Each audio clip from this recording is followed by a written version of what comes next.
आपका स्वागत है नॉवल वर्ल्ड में। यहाँ हर रोज नया एपिसोड अपलोड होगा। चैनल को लाइक और सब्सक्राइब करें ताकि आप अपडेट रह सकें। तो चलिए अब कहानी शुरू करते हैं। बस आनंद लें। CH51 मानव ने अपनी दिल की बात अवनी को बताई। मानव अपनी आंखें बंद करके चेयर पर बैठा कुछ सोच रहा था। तभी उसे अपने शरीर पर कुछ हलचल महसूस होती है। जब वो अपनी आंखें खोलकर सामने देखता है तो वो शॉक हो जाता। उसके मुंह से केवल एक ही शब्द निकला, आप। मानव हैरानी से अपनी गोद में बैठी नटखट और आलसी लड़की को देख रहा, जो पता नहीं कहाँ से उसकी गोद में आकर बैठ गई। मानव हैरान होकर अवनी से बोला, बेबी आप कब मेरी गोद में आकर बैठ गई और मुझे पता क्यों नहीं चला? मानव के हैरान चेहरे को देख अवनी ने कोई जवाब नहीं दिया, बस लगातार उसे अपनी बड़ी बड़ी आंखों से घूरे जा रही। ये देख मानव ने झेपते हुए कहा, बेबी आप तो नीचे थी, फिर आप यहाँ क्या कर रही हो? मानव के सवाल का जवाब देते हुए अवनी ने कहा, हब्बी, क्योंकि मुझे आपके साथ रहना है। फिर थोड़ा रुककर अवनी ने मानव के कंधे पर हाथ रखते हुए उससे पूछा, हब्बी, क्या आप मुझसे कुछ पूछना चाहते हैं? अवनी का सवाल सुनकर पहले मानव ने उसे गौर से देखा, फिर कुछ देर रुककर बोला, आप बताइए, क्या आप मेरे सभी सवालों के जवाब दोगी? मानव को प्यार से देखते हुए अवनी ने अपनी गर्दन हाँ में हिला दिया। अवनी को अपनी गर्दन हाँ में हिलाता देख मानव के चेहरे पर एक छोटी सी मुस्कान आ गई। अगले ही पल उसने आगे बढ़कर अवनी को कसकर गले लगा लिया। थोड़ी देर ऐसे ही रहने के बाद मानव ने अवनी के माथे को चूमते हुए पूछा, बेबी मैं बहुत बुरा हूं ना? मानव का ये सवाल सुनकर अवनी ने तुरंत अपनी गर्दन ऊपर करके मानव को देखा। उसे बिल्कुल भी उम्मीद नहीं थी कि मानव उससे कुछ ऐसा सवाल पूछेगा। अवनी ने मानव के आंखों में देखते हुए जवाब दिया, नहीं हब्बी, ऐसा कुछ भी नहीं है, पर आप ऐसे क्यों बोल रहे हो? मानव ने अवनी का जवाब सुनकर उसके चेहरे को अपने हाथों में भरते हुए अपनी दर्द भरी आवाज से बोला, बेबी क्या मैं बहुत बुरा हूँ, इसीलिए आप मुझे पसंद नहीं करती? इतना कहकर मानव चुप हो गया और बेसब्री से अपनी लिटिल वाइफ के जवाब का इंतजार करने लगा। मानव का सवाल सुनकर अवनी बड़े ही कॉन्फिडेंस के साथ बिना झिझक के बोली, हब्बी आप बहुत अच्छे हो, आप ऐसा क्यों बोल रहे हो? प्लीज आप ऐसा मत बोलो। और उसकी बात को बीच में ही काटते हुए मानव बोला, अगर मैं सच में अच्छा हूं तो आप मुझसे दूर क्यों भागती हो? अगर मैं सच में इतना अच्छा हूं तो आप बार बार मुझे छोड़कर उस ऋषि के पास क्यों जाती हो? ये सब बोलते वक्त मानव के आंखों में आंसू के साथ साथ दर्द भी नजर आ रहा था। मानव के आंखों में नमी देख अवनी को उसके दिल में बहुत दर्द महसूस होता है। उसके मुंह से शब्द ही नहीं निकल रहे थे। उसकी हिम्मत ही नहीं हो रही थी कि मानव से नजरें मिला सके, इसीलिए उसने अपनी आंखें बंद कर ली। ये देख मानव ने अपनी वाइफ का चेहरा पकड़ते हुए कहा, बेबी मेरी तरफ देखो। मानव के कहने पर अवनी अपना सर ऊपर करके मानव की आंखों में देखने लगी। फिर मानव अवनी की आंखों में देखते हुए अपने सीने की तरफ इशारा करके बोला, पता है बेबी आपको मुझे प्यार जताना नहीं आता और ना ही मुझे किसी के सामने अपनी फीलिंग बतानी आती है। इसका मतलब ये नहीं है कि मैं आपसे प्यार नहीं करता, बल्कि बहुत प्यार करता हूँ मैं आपसे। शायद इतना कि आपके लिए मैं हंसते हुए अपनी जान भी दे सकता हूँ। मैं आपको खोने से बहुत डरता हूँ। मेरी ये जो धड़कन है ना आपको खोने के नाम से ही रुक जाती है। फिर अवनी के सर पर हाथ फेरते हुए मानव आगे बोला, जब भी आप मुझे इग्नोर करके उस ऋषि के पास जाती थी ना तो यहाँ अपने दिल की तरफ पॉइंट करके दर्द होता था मुझे। जब आपने मुझे उस ऋषि के लिए पहली बार थप्पड़ मारा तब भी मुझे दर्द हुआ, पर आज जब मैंने आपको उस ऋषि की तरफ मुस्कुराते हुए देखा तो मुझे दर्द नहीं बल्कि बहुत दर्द हुआ। मुझे ऐसा लगा शायद मैं इस दुनिया में सबसे अकेला हूँ। आपको पता है मुझे ऐसा क्यों लगा? इतना कहने के बाद मानव अपने सवालों का जवाब देता हुआ आगे बोला, क्योंकि शायद इन दिनों आपके बदले बिहेवियर को देख मैंने हमारे रिश्ते से कुछ ज्यादा ही उम्मीद लगा ली कि हम हमेशा साथ रहेंगे, लेकिन मैं गलत था।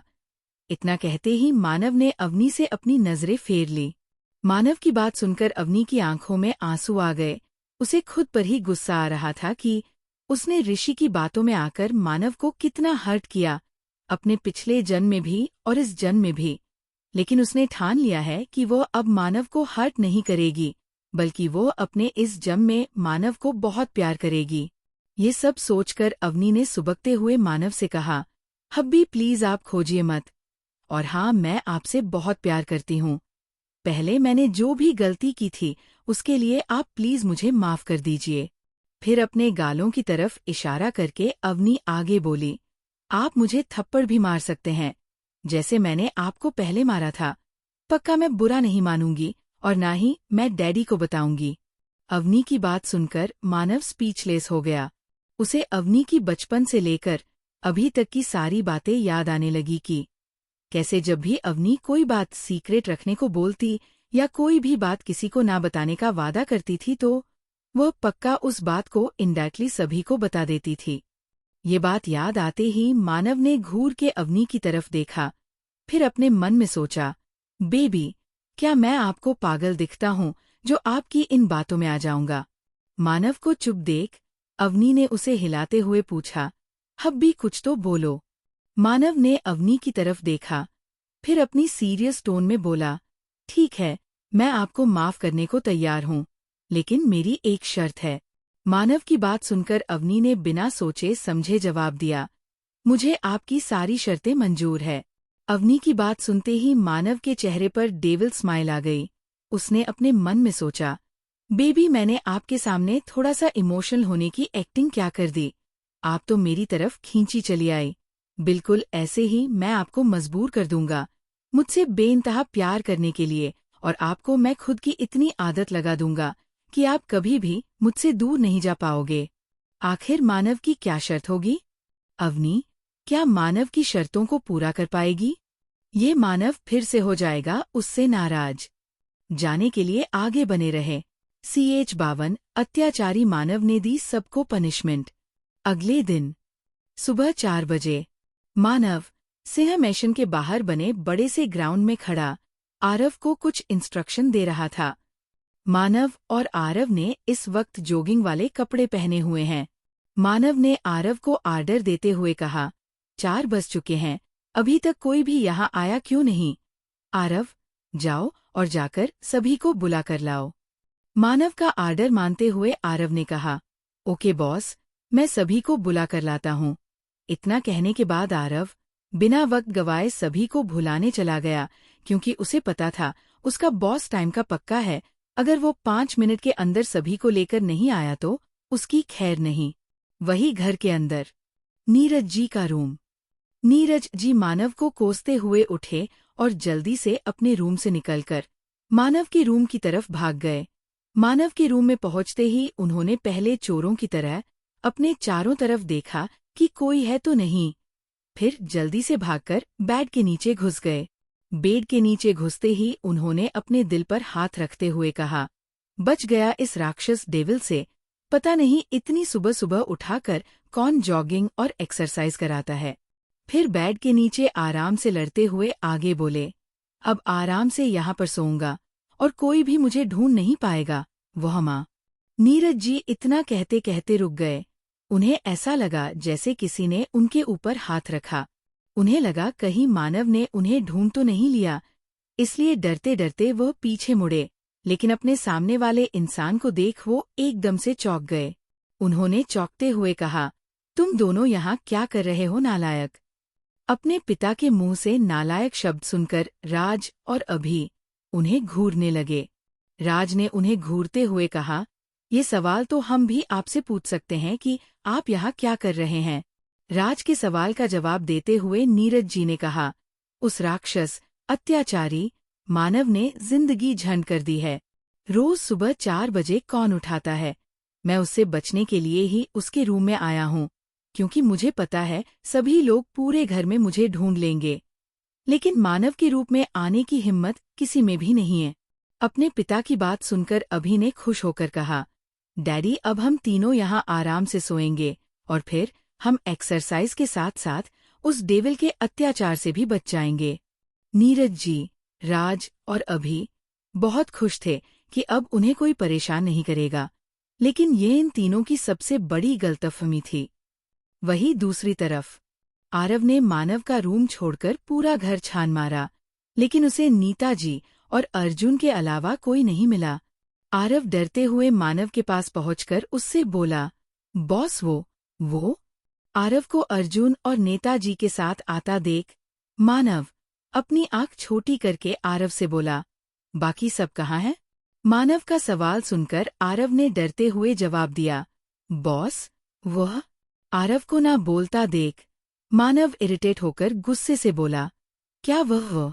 कुछ आगे भी तो बोलोगे। मानव को गुस्से में देखकर आरव ने जल्दी से उसे सब बता दिया। बस पता नहीं अभी राज और आपके प्यारे ससुर जी कहाँ चले गए।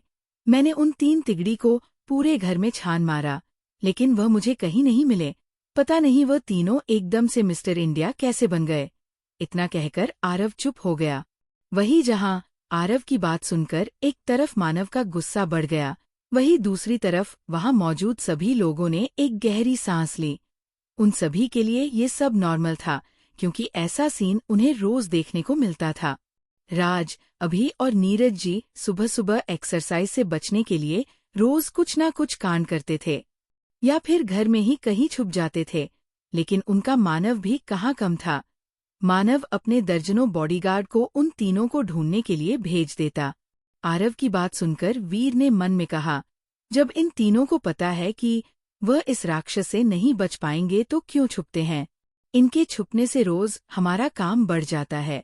रोज इन्हें अपने कंधे पर टांग कर बॉस के सामने लाना पड़ता है। वही उसके बगल में खड़ा जिम्मी, उसे तो कुछ समझ ही नहीं आ रहा था कि यहाँ हो क्या रहा है। वीर ये सब सोच रहा था कि तभी उसके कानों में एक डरावनी आवाज पड़ी, वीर, जिम्मी, आरव और सभी बॉडीगार्ड। मानव की इतनी डरावनी आवाज सुनकर सभी हड़बड़ाते हुए उसके सामने आकर खड़े हो गए। अपना सर झुकाकर बोले, यस बॉस। मान ने गुस्से से उन्हें आर्डर देते हुए कहा, जाओ और जाकर उन तीनों को कहीं से भी उठाकर लाओ। मुझे किसी भी कीमत पर 5 मिनट के अंदर वो तीनों मेरे सामने चाहिए, नहीं तो तुम लोग 1 महीने तक पूरे सिंह विला की साफ सफाई खुद करोगे। मानव की बात सुनकर जिम्मी ने वीर से पूछा, मुझे तो कुछ समझ ही नहीं आ रहा है, यहाँ हो क्या रहा है? और बॉस अपने ही ससुर जी को उठाकर लाने की बात क्यों कर रहे हैं? जिम्मी की बात का जवाब देते हुए वीर ने कहा, तुम अभी अभी यहाँ आए हो ना, इसलिए तुम्हें सिन्हा फैमिली के ड्रामे के बारे में कुछ भी नहीं पता। खैर ये सब छोड़ो, धीरे धीरे तुम्हें भी इन सब की आदत हो जाएगी। हमें अभी बस अपने टारगेट पर ध्यान देना चाहिए, वरना बॉस हमें अपना टारगेट बना ले। फिर वो तीनों भागते हुए घेर के अंदर चले गए। उन तीनों के जाने के बाद मानव, अर्जुन और नीता जी को घूरने लगा। मानव के इस तरह घूरने से उन दोनों की हालत एकदम से ही खराब हो गई। उन दोनों को देखते हुए मानव ने अपनी आंखें छोटी करके सख्त लहजे में पूछा, क्या मैंने स्ट्रिक्ट इंस्ट्रक्शन नहीं दिए हैं कि सुबह के 4 बजे सभी लोग ग्राउंड पहुंच जाना, उसके बावजूद आप लोग क्यों नहीं आए? बल्कि मुझे आरव को भेजकर आप सभी को बुलाना पड़ रहा है।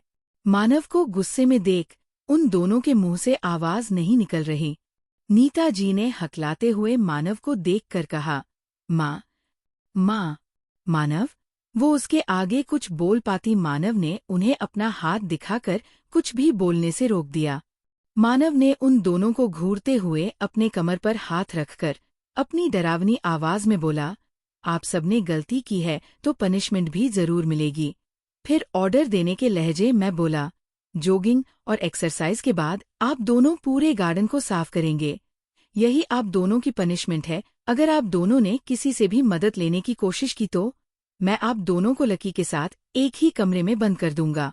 अपनी पनिशमेंट सुनकर अर्जुन और नीता जी को चक्कर आने लगे, क्योंकि उनके घर का गार्डन बहुत ही बड़ा है। भला वह दोनों अकेले पूरा गार्डन कैसे साफ करेंगे? नीता जी ने मानव को घूरते हुए अर्जुन से कहा, ये अत्याचारी कंस डेविल कितना बुरा है और बिल्कुल पत्थर दिल। भला अपनी सास को कौन ऐसी पनिशमेंट देता है? क्या इसे बिल्कुल भी डर नहीं है? अर्जुन ने भी निराशा से अपना सिर हिला दिया। वही घर के अंदर जिम्मी, आरव, वीर और सभी बॉडीगार्ड पूरे घर में उन तीनों को ढूंढ रहे। मानव के रूम में अवनी मानव के रूम में पूरे बेड पर कब्जा जमाए आराम से सो रही। वह करवट लेते लेते बेड के बिल्कुल किनारे आ गई। वही अभी भी जमीन पर सोते हुए करवट लेते लेते बेड के बिल्कुल किनारे आ पहुंचा। इस बार अवनी ने जैसे ही करवट ली, वो सीधा बेड के नीचे सो रहे हैं। अभी के ऊपर धड़ाम से गिर गई। गिरने से उसे तो कुछ नहीं हुआ, लेकिन बेचारा अभी जोर से चिल्लाया, बचाओ बचाओ डैडी, देखो मुझे किसी भूत ने पकड़ लिया है। अभी के चिल्लाने की आवाज पूरे सिंह विला में गूंजने लगी। वो इतनी तेज चिल्लाया कि वीर, जिम्मी और आरव ने भी उसकी आवाज सुन ली, लेकिन लिटिल अवनी को जैसे कोई फर्क ही ना पड़ा हो। वो अभी के ऊपर लेटी घोड़े बेच के सो रही थी। नीरज जी ने अभी को डांटते हुए कहा, गधे, ये मेरी राजकुमारी है समझे, लगता है सोते हुए बेड से नीचे गिर गई। अच्छा हुआ वह तेरे ऊपर गिरी है, वरना अगर नीचे गिरती तो पक्का उसे चोट लग जाती। अपने डैडी की बात सुनकर अभी बिल्कुल चुप हो गया। फिर नीरज जी और राज ने मिलकर अवनी को अभी के ऊपर से हटाकर जैसे ही अभी तो खड़ा किया, तभी अचानक से ही किसी ने रूम का दरवाजा झटके से खोल दिया। दरवाजा खुलने की आवाज सुनकर उन तीनों ने दरवाजे की तरफ देखा, जहां पर आरव, वीर, जिम्मी और सभी बॉडीगार्ड उन्हें मुस्कुराते हुए देख रहे थे। इससे पहले वो तीनों कुछ कर पाते, वीर ने सभी बॉडीगार्ड को आर्डर दिया। इससे पहले ये तीन तिगड़ा यहाँ से भागे, इन्हें उठाकर इनके असली ससुराल ले चलो। आरव के इतना कहते ही सभी बॉडीगार्ड बिना वक्त गवाए नीरज जी और राज को अपने कंधे पर टांग लिए। जब एक बॉडीगार्ड अभी की तरफ बढ़ने लगा तो अभी ने उस पर चिल्लाते हुए कहा, तुम मुझे नहीं उठा सकते, क्योंकि अगर तुमने मुझे उठा लिया तो मेरी बेबी सिस्टर को कौन उठाएगा। फिर वीर की तरफ देखकर एटीट्यूड से वो आगे बोला, तुम सब निकलो यहाँ से, मैं मेरी बेबी सिस्टर को लेकर आता हूँ। अगर उसे अकेला छोड़ दिया तो वो फिर से बेड के नीचे गिर जाएगी और उसे चोट लग जाएगी। फिर जीजू तुम सबका क्या करेंगे, तुम सब अच्छे से जानते होगे। इतना कहने के बाद अभी ने लिटिल अवनी को अपनी गोद में उठा लिया, जो अभी भी घोड़े बेचकर आराम से सो रही। सभी रूम से निकलकर गार्डन की तरफ चल दिए। इस बीच नीरज जी मानव को लगातार कोसते रहे, मानव राक्षस बहुत अत्याचारी है, उस डेविड को एक दिन मैं अच्छा सा सबक सिखाऊंगा। मैं उसके खिलाफ अपनी राजकुमारी के कान भर दूंगा। मैं अपनी राजकुमारी से कह दूंगा कि उस बेकार बुजदिल डेविल को खूब पीटे और उसे खूब परेशान भी करे।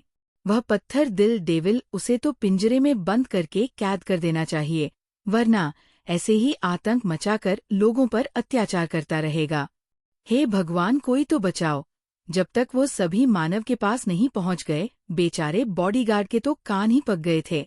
नीरज जी की बातें सुन सुनकर मानव के सामने पहुंचकर सभी बॉडीगार्ड ने नीरज जी और राज को जमीन पर पटक दिया। फिर जाकर मानव के पीछे खड़े हो गए हैं। जमीन पर गिरते ही नीरज जी ने अपनी कमर को पकड़ते हुए ड्रामा करना शुरू कर दिया। हाय मेरी कमर, उस डेविल, अत्याचारी, कंस मानव के साथ साथ उसके लोग भी बड़े ही निर्दयी हैं, मेरी कमर तोड़ दी। उनकी हाँ में हाँ मिलाते हुए राज ने कहा, हाँ डैडी, आप बिल्कुल सही बोल रहे हो, जीतू किसी हिटलर से कम नहीं है। इन दोनों की बात सुनकर वहां मौजूद सभी लोग डर के मारे मानव की तरफ देखने लगे कि मानव अब इन दोनों के साथ क्या करेगा। वहीं मानव अपनी लाल आंखों से उन दोनों को ही घूर रहा था। गुस्से के कारण मानव के माथे की नसें साफ नजर आने लगी। मानव ने गुस्से से चिल्लाकर कहा, अगर तुम दोनों ने अपनी जुबान से एक और शब्द निकाले तो मुझसे बुरा कोई नहीं होगा। इतना कहने के बाद मानव के चेहरे पर एक रहस्यमयी स्माइल आ गई, जैसे उसके दिमाग में कुछ बड़ा चल रहा हो। ये देखकर नीरज जी और राज के साथ साथ वहां मौजूद सभी लोग डर से कांपने लगे हैं, क्योंकि मानव की स्माइल बहुत ही डरावनी लग रही थी। आखिर मानव, राज और नीरज जी के साथ क्या करेगा? मानव ने अभी तक वहां लिटिल अवनी के मौजूदगी को नोटिस नहीं किया, मगर जब उसे पता चलेगा कि वह तीनों उसकी लिटिल वाइफ को भी उठा कर ले आए हैं तो उसका रिएक्शन कैसा होगा? क्या नीरज जी बच पाएंगे अपनी पनिशमेंट से? CH 53 नाराज मानव, जस्ट शट अप। अगर आप दोनों के मुंह से एक और शब्द निकले तो मुझसे बुरा कोई नहीं होगा। मानव की डरावनी आवाज पूरे ग्राउंड में गूंजने लगी, जिसे सुनकर वहां मौजूद सभी लोग डर से कांपने लगे। नीरज जी और राज की तो हालत ही खराब हो गई। उन दोनों ने मानव को देखा, जो उन्हें ही घूर रहा था। नीरज जी ने एक झूठी हंसी हंसते हुए मानव को देखकर कहा, हे मानव, तुम कैसे हो? मेरे प्यारे दामाद, तुम्हें देखकर ऐसा लग रहा है कि तुम बिल्कुल भी अच्छे नहीं हो, है ना? नीरज जी की बिन मतलब की बातों का मानव पर कोई असर नहीं पड़ा। मानव ने एक डेविल स्माइल करते हुए नीरज जी और राज से कहा, 1 महीने तक आप और राज घर के सभी काम करेंगे। आप दोनों सभी के लिए खाना भी बनाएंगे और बर्तन भी खुद ही धोएंगे। मानव की बात सुनकर दोनों चौंक गए। उनके माथे से ठंडे पसीने आने लगा। राज ने पहले वहां मौजूद सभी लोगों को अपनी उम्मीद भरी नजरों से देखा। जब कोई भी उन्हें बचाने नहीं आया तो उसने मानव से डरते हुए कहा, हमने कुछ भी नहीं किया है, तो आप हमें किस बात की पनिशमेंट दे रहे हो? राज की बात सुनकर वहां मौजूद सभी लोगों के दिल जैसे हलक में ही आ गया। उन्होंने अपने मन में सोचा, क्या सच में इन्हें नहीं पता कि इन्हें पनिशमेंट किस लिए मिल रही है? मानव ने अपना और समय इन दोनों पर बर्बाद ना करते हुए सभी को आर्डर देते हुए कहा, सभी लोग अभी के अभी पूरे ग्राउंड के 20 चक्कर लगाएंगे, सिवाय माँ के। फिर नीता जी की तरफ देखकर मानव आगे बोला, मॉम, आप सिर्फ 12 चक्कर ही लगाइए। मानव की बात सुनकर सभी लोग उस ग्राउंड को देखने लगे जहां उन सभी को दौड़ना है। बदकिस्मती से वो ग्राउंड बहुत ही बड़ा और क्यों चौड़ा है। जमीन पर छोटी छोटी घास उगी हुई थी। वो ग्राउंड इतना बड़ा है कि 5000 से ज्यादा लोग भी आराम से आ सकते हैं। ग्राउंड के सबसे किनारे बॉर्डर पर बैठने के लिए एक कतार में सीटें भी लगी थी। वही मानव का आर्डर सुनने के बाद वो सभी दौड़ पड़े। तभी मानव की नजर अवनी पर पड़ी, जो अभी की गोद में आराम से सो रही थी। ये देख मानस ने अभी के ऊपर अपनी तीखी नजर डाली, जैसे पूछ रहा हो, अवनी यहाँ क्या कर रही है? मानव के मन की बात समझते हुए अभी ने बिना वक्त गवाए तुरंत जवाब दिया, जीजू, वो बेबी सिस्टर कहीं बेड से न गिर जाए और उसे चोट ना लग जाए, इसी डर से मैं इसे यहाँ उठा लाया। इतना कहकर उसने जल्दी से अवनी को मानव की गोद में दे दिया और वहां से 9-2-11 हो गया, क्योंकि उसे डर था कहीं मानव के गुस्से का अगला शिकार वही बन जाए। 1 घंटे बाद सभी लोग दौड़ते दौड़ते बुरी तरह थक गए। उन सभी का शरीर पसीने से लथपथ था। सभी लोग हांफते हुए मानव के पास पहुंचे। मानव उन सभी को एक्सरसाइज कराने के बाद अवनी को लेकर अपने रूम में चला गया। मानव को जाते हुए देख अर्जुन ने सभी से कहा, मानव कितना मतलबी है, हमें पूरा ग्राउंड दौड़ा दिया, मगर खुद यहाँ आराम से बैठा था। कंस कही का अर्जुन की बातों से सभी सहमत थे, लेकिन मानव के पर्सनल बॉडीगार्ड उसे अपनी जानलेवा नजरों से घूरते लगे, जैसे कह रहे हो, खबरदार अगर हमारे बॉस के बारे में कुछ भी अनाप शनाप कहा तो। सभी बॉडीगार्ड की जानलेवा नजरों को देखकर अर्जुन तुरंत वहां से 9-2-11 हो गया। वही मानव का रूम। अपने रूम में पहुंचते ही मानव ने अवनी को बेड पर लिटाया और अपने कपड़े लेकर बाथरूम में चला गया। आधे घंटे बाद वॉशरूम का दरवाजा खुला। रूम के अंदर आते हुए मानव ने एक नजर अवनी को देखा, जो अभी भी चैन की नींद सो रही। मानव ने इस वक्त ब्लैक कलर का 3 पीस पहना हुआ था। वह इस वक्त बहुत ही हैंडसम और एरोगेंट लग रहा था। अगर कोई भी लड़की उसे देख ले तो पक्का बेहोश हो जाए। मानव चलकर अवनी के पास गया और झुककर उसके माथे पर किस करके बोला, अगर मुझे तुम्हें अपने पास हमेशा के लिए रखना है तो मुझे ये सब करना ही होगा, वरना हो सकता है फ्यूचर में मैं तुम्हें खो दूं। फिर एक डेविल स्माइल करके आगे बोला, आज से तुम एक नए मानव से मिलोगी, जो ना ही तुम्हारे आगे पीछे घूमेगा, ना ही तुम्हारे ऊपर अपना प्यार बरसाएगा। हमेशा से मैं ही तुमसे प्यार करता आया हूँ, अपने प्यार को साबित आया हूँ, पर अब नहीं। अब मैं चाहता हूँ तुम मेरे पीछे आओ, तुम मुझे मनाओ, तुम मुझे से प्यार करो। जब तक तुम मुझे नहीं बनाओगी तब तक मैं भी तुमसे नाराज रहूंगा। फिर मानव खुद से बोला, पता नहीं मैं तुमसे नाराज होने की एक्टिंग कैसे कर पाऊंगा, पर फिर भी मैं हार नहीं मानूंगा। इतना कहकर मानव अपने नम आंखों से अपनी के छोटे से चेहरे को देखने लगा। मानव ने एक दर्द भरी मुस्कान के साथ कहा, सॉरी बेबी, मुझे पता है आपको बहुत हर्ट होगा, लेकिन इस बार आपको मेरी तरफ अपना कदम बढ़ाना होगा। इस बार आपको अपना प्यार साबित करना होगा।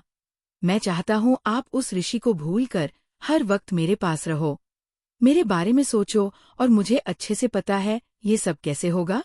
और हाँ, मैं आपसे प्यार करता हूँ, इसलिए आपको ज्यादा नहीं सताऊंगा। इतना कहकर मानव ने अवनी को अच्छे से ब्लैंकेट से कवर कर दिया और रूम से बाहर चला गया। सुबह के 7 बजे घर के सभी लोग डाइनिंग टेबल पर बैठे ब्रेकफास्ट कर रहे थे। तभी लिटिल अवनी अपना मुंह फुलाए आकर नीरज के बगल वाली चेयर पर बैठ गई। उसने अपनी गर्दन घुमाकर देखा, लेकिन उसे मानव कहीं नहीं दिखा तो वो उदास हो गई। उसे उदास देखकर राज ने अवनी से पूछा, सिस्टर क्या हुआ, तुम इतनी उदास क्यों हो? राज की बात पर सहमत होते हुए अर्जुन ने भी पूछा, हाँ गुड़िया, क्या हुआ तुम्हें बताओ। फिर अपनी नजर इधर उधर घुमाकर अर्जुन बोला, वैसे मानव कहाँ है, वह दिखाई नहीं दे रहा। क्या वह ब्रेकफास्ट करने के लिए नहीं आएगा? सभी की तरफ अपनी उदास भरी नजरों से देखते हुए अवनी ने जवाब दिया, मुझे नहीं पता हब्बी कहाँ गए। जब मैं सुबह सुबह उठी तो हब्बी रूम में नहीं थे। मैंने उन्हें पूरे घर में ढूंढा, लेकिन वह मुझे कहीं नहीं मिले। फिर थोड़ा सिसकते हुए आगे बोली, हब्बी नहीं है, अब मुझे खाना कौन खिलाएगा? अवनी को इतना परेशान देख अभी ने उसका मूड ठीक करने के लिए बड़े ही एटीट्यूड से कहा, बेबी सिस्टर, मेरे अलावा किसी को तुम्हारी चिंता नहीं है। पर कोई बात नहीं, जब तक मैं यानी तुम्हारा बनी ब्रदर है तब तक तुम्हें चिंता करने की कोई जरूरत नहीं है। मैं तुम्हें अपने हाथ से खाना खिलाऊंगा। इतना कहने के बाद अभी अवनी के बगल वाली चेयर पर बैठ गया। ये सब देखकर अब राज भी कहाँ पीछे हटने वाला था, वह भी अपनी जगह से खड़ा होकर अवनी के दूसरी साइड जाकर बैठ गया। बेचारे नीरज जी को अपनी जगह छोड़कर मजबूरी में राज की सीट पर बैठना पड़ा, क्योंकि वो अवनी के बगल में बैठे थे और आज उन्हें उठाकर खुद वहां बैठ गया। अपनी खुन्नस भरी नजरों से राज को घूरते हुए नीरज जी ने उसे मन ही मन खूब गालियां दी। वही राज और अभी दोनों मिलकर अपनी बेबी सिस्टर को अपने हाथ से खाना खिला रहे। अर्जुन ने सैंडविच का एक बाइट लेते हुए अपनी मॉम से कहा, मॉम प्लीज जूस पास करिए। अर्जुन की बात सुनकर जैसे ही नीता जी ने जूस को उठाने के लिए अपना हाथ बढ़ाया, अगले ही पल जूस अपनी जगह से गायब हो गया। उसी वक्त नीरज जी ने भी कहा, नीता जी सैंडविच पास करिए। जैसे ही नीता जी सैंडविच उठाने के लिए मुड़ी, वो देखकर हैरान थी कि सैंडविच भी अपनी जगह से गायब है। उन्होंने हैरानी से अभी राज को देखा, फिर अवनी को। उन तीनों ने सारा जूस और सैंडविच अकेले ही खत्म कर दिया। ये देख नीता जी ने अपनी नजर उठाकर पहले नीरज जी को देखा, फिर अर्जुन को, जो कब से जूस और सैंडविच का इंतजार कर रहे हैं। उन दोनों को देखते हुए नीता जी ने अपना गला साफ करते हुए कहा, मुझे लगता है ऑफिस की कैंटीन में काफी अच्छा खाना मिलता है, तो क्यों ना आप लोग आज वही अपना ब्रेकफास्ट कर ले। उनकी बात सुनकर अर्जुन और नीरज जी उन्हें सवालिया नजरों से देखने लगे, तो नीता जी ने दोनों को सामने देखने का इशारा किया। जब उन दोनों ने सामने देखा तो हैरान रह गए, क्योंकि अभी राज और अवनी ने सारा खाना खत्म कर दिया था। ब्रेकफास्ट करने के बाद राज, अवनी और अभी अपनी जगह से खड़े हो गए। राज ने सभी को देखते हुए कहा, हम तीनों कॉलेज जा रहे हैं, उसके बाद हम बेबी सिस्टर को शॉपिंग के लिए भी ले जाएंगे। हो सकता है हमें लेट हो जाए, तो आप लोग चिंता मत करिएगा। इतना कहकर तीनों कॉलेज के लिए निकल गए। वही डाइनिंग टेबल पर मौजूद लोग उन तीनों को पीछे से बस देखते ही रह गए। वही दूसरी तरफ मानव का ऑफिस। मानव अपने केबिन में बैठकर कुछ फाइल पढ़ रहा था। मानव के सामने पिछले आधे घंटे से 3 लोग खड़े थे, जो उसे हैरानी भरी नजरों से देख रहे थे। अचानक ही मानव ने अपनी फाइल, जो थोड़ी देर पहले पढ़ रहा था, उसे टेबल पर पटकते हुए अपनी कठोर आवाज में उन तीनों से कहा, क्या है, कब से देख रहा हूँ तुम तीनों मुझे घूरे जा रहे हो। क्या तुम लोगों को कोई और काम नहीं है? मानव की गुस्से से भरी आवाज सुनकर जिम्मी, वीर और आरव अपने होश में वापस आए। आरव ने हिम्मत करके मानव से पूछा, बॉस क्या सच में आप ऐसा करने वाले हैं? मेरा मतलब, क्या आपका ऐसा करना जरूरी है? आरव की बात सुनकर वीर के अंदर भी हिम्मत आ गई। उसने भी आगे बढ़कर मानव से डरते हुए कहा, बॉस, मुझे लगता है ये सही होगा नहीं होगा। क्या आप कोई और तरीका नहीं सोच सकते? वहीं इन दोनों से हटकर जिम्मी ने तो सीधा मानव के पैर पकड़ लिए। बॉस, मैं आपको ये नहीं करने दूंगा।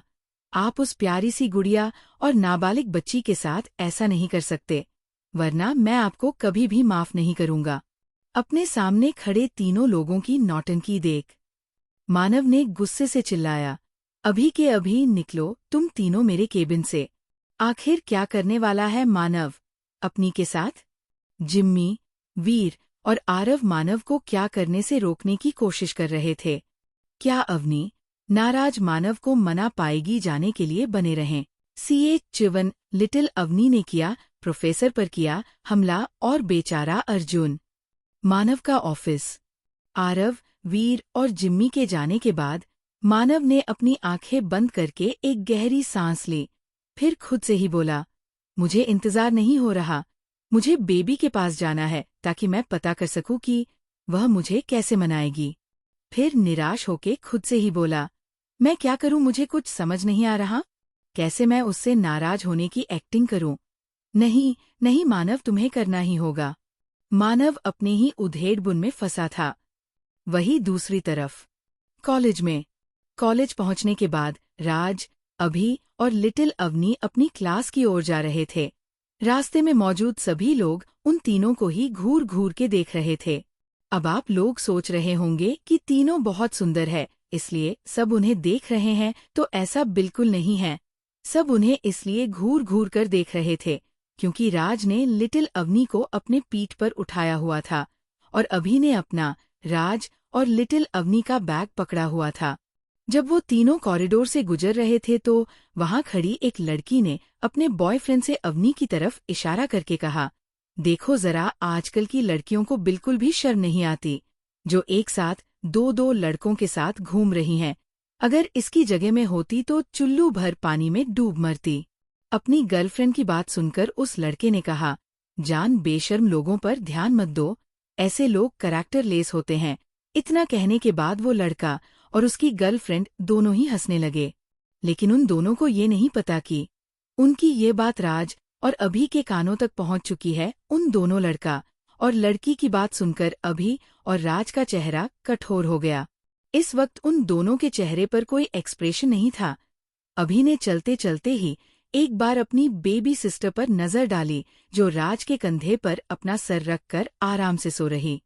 फिर अभी ने उन दोनों इंसानों को गुस्से से देखा जो उसकी लिटिल सिस्टर के बारे में घटिया बातें कर रहे। अभी के गुस्से भरी नजरों को देख दोनों गर्लफ्रेंड बॉयफ्रेंड डर से अंदर तक कांप गए।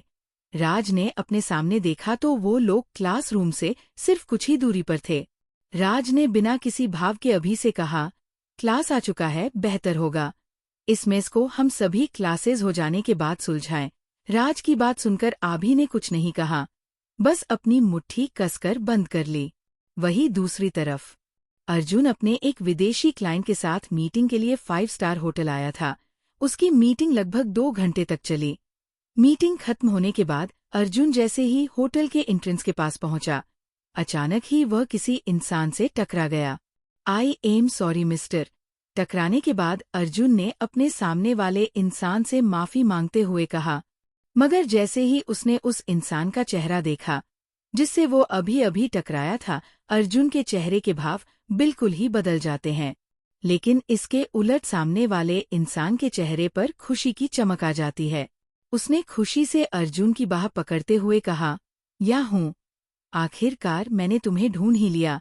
इतने वक्त से मैं तुम्हें फॉलो कर रहा था, लेकिन मैं तुमसे मिल नहीं पाया, पर आज आखिरकार तुम मुझे मिल ही गए। फिर कुणाल ने अर्जुन की बाह छोड़कर अपने बालों पर हाथ फेरते हुए इतराकर कहा, तुम मुझे ऐसे क्यों देख रहे हो? हाँ, देखोगी भी क्यों नहीं, आखिरकार मैं तुमसे ज्यादा हैंडसम और सुंदर जो हूँ। पक्का तुम्हें मुझसे जलन हो रही होगी, है ना? अर्जुन कुणाल की फालतू की बकवास सुनकर पागल हो रहा था। उसका सर चकराने लगा। अर्जुन ने पहले एक नज़र अपने आसपास देखा जो उन्हें ही अजीब नज़रों से देख रहे थे। ये देख अर्जुन ने कुणाल से अपने दांत पीसते हुए कहा, जस्ट शट अप, मुझसे दूर रहो। और हाँ, ये तुम क्या बोल रहे हो? कम से कम बोलने से पहले एक बार सोच तो लो। फिर अपने आसपास मौजूद लोगों की तरफ इशारा करके वो आगे बोला, देखो, हमारे आसपास मौजूद लोग कैसे हमें ही अजीब नजरों से देख रहे हैं, और ये सब सिर्फ और सिर्फ तुम्हारे कारण हो रहा है। अर्जुन की बात सुनकर कुणाल ने अपने आसपास सभी लोगों पर एक नजर डाली। फिर अर्जुन से बड़े ही एटीट्यूड से बोला, ये सब मुझे नहीं, तुम्हें अजीब नजरों से देख रहे हैं, क्योंकि तुम मुझसे ज्यादा बदसूरत हो, और मैं तुमसे ज्यादा हैंडसम एंड सुंदर और चार्मिंग भी हूँ। ये सभी सोच रहे होंगे कि तुम जैसे कम हैंडसम इंसान मेरे सामने खड़े होने के लायक भी नहीं हो। कुणाल की बात सुनकर अर्जुन पूरी तरह से चढ़ गया।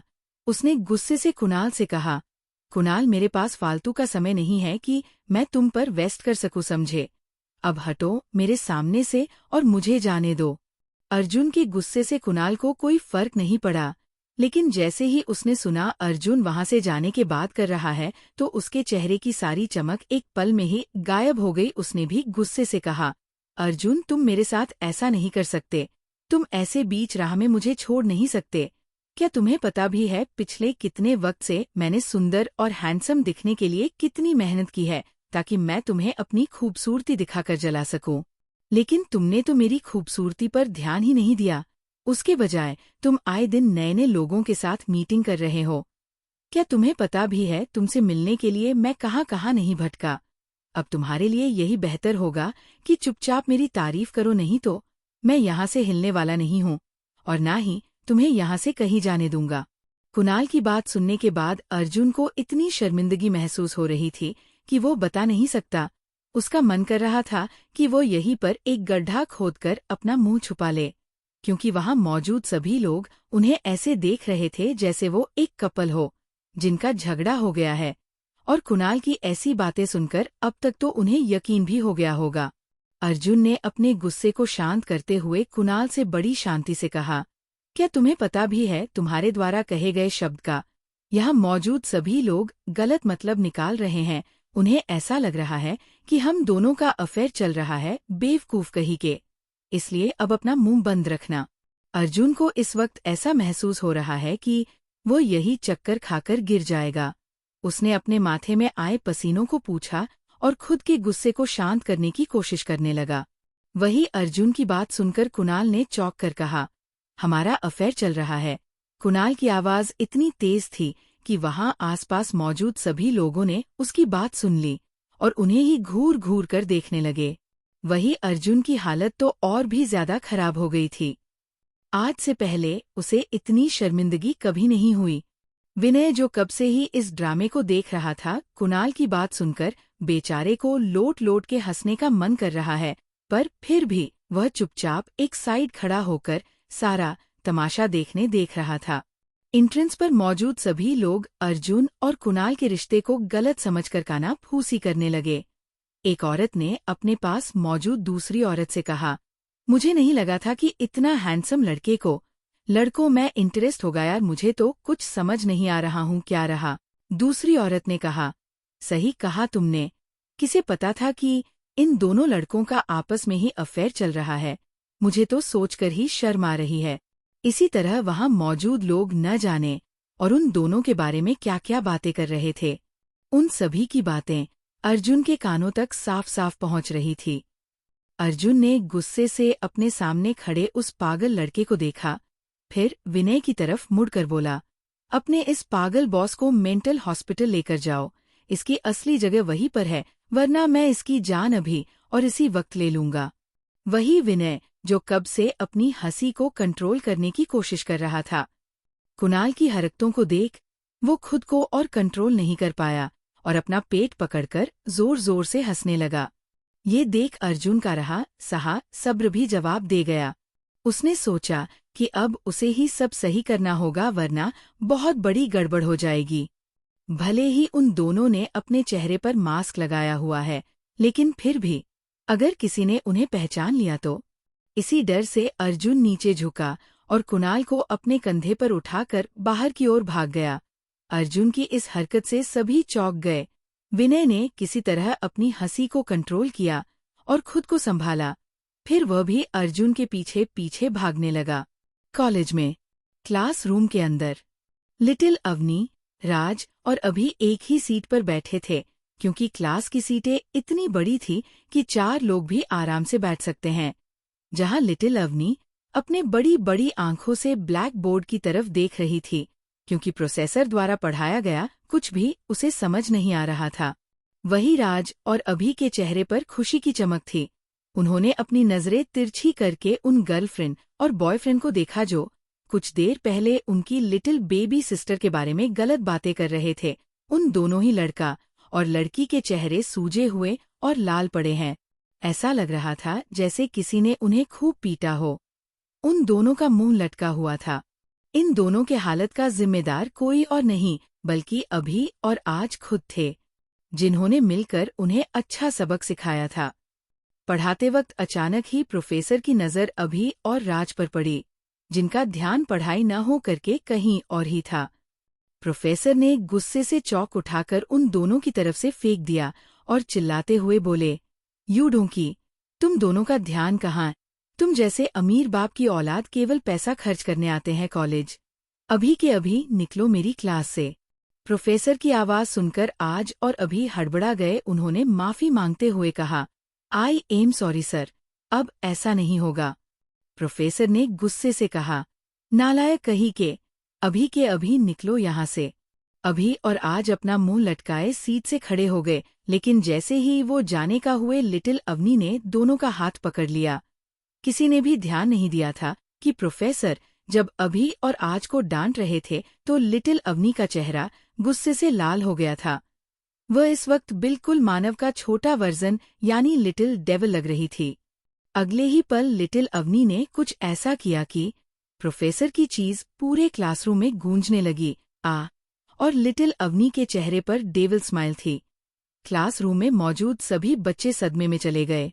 आखिर लिटिल अवनी अपने प्यारे दोनों भाइयों को प्रोफेसर सर से कैसे डांट खाने देती है, पर उसने ऐसा क्या किया कि प्रोफेसर के मुंह से चीख निकल गई। लिटिल अवनी इस बार क्या नया हंगामा खड़ा करेगी? वही दूसरी तरफ अर्जुन कैसे कुणाल को समझाएगा और क्या वह उससे अपना पीछा छुड़ा पाएगा? क्योंकि कुणाल को देखकर ऐसा बिल्कुल नहीं लग रहा कि वो अर्जुन का पीछा छोड़ने वाला है। आगे कुणाल अर्जुन के साथ और लिटिल अवनी प्रोफेसर के साथ क्या करेगी?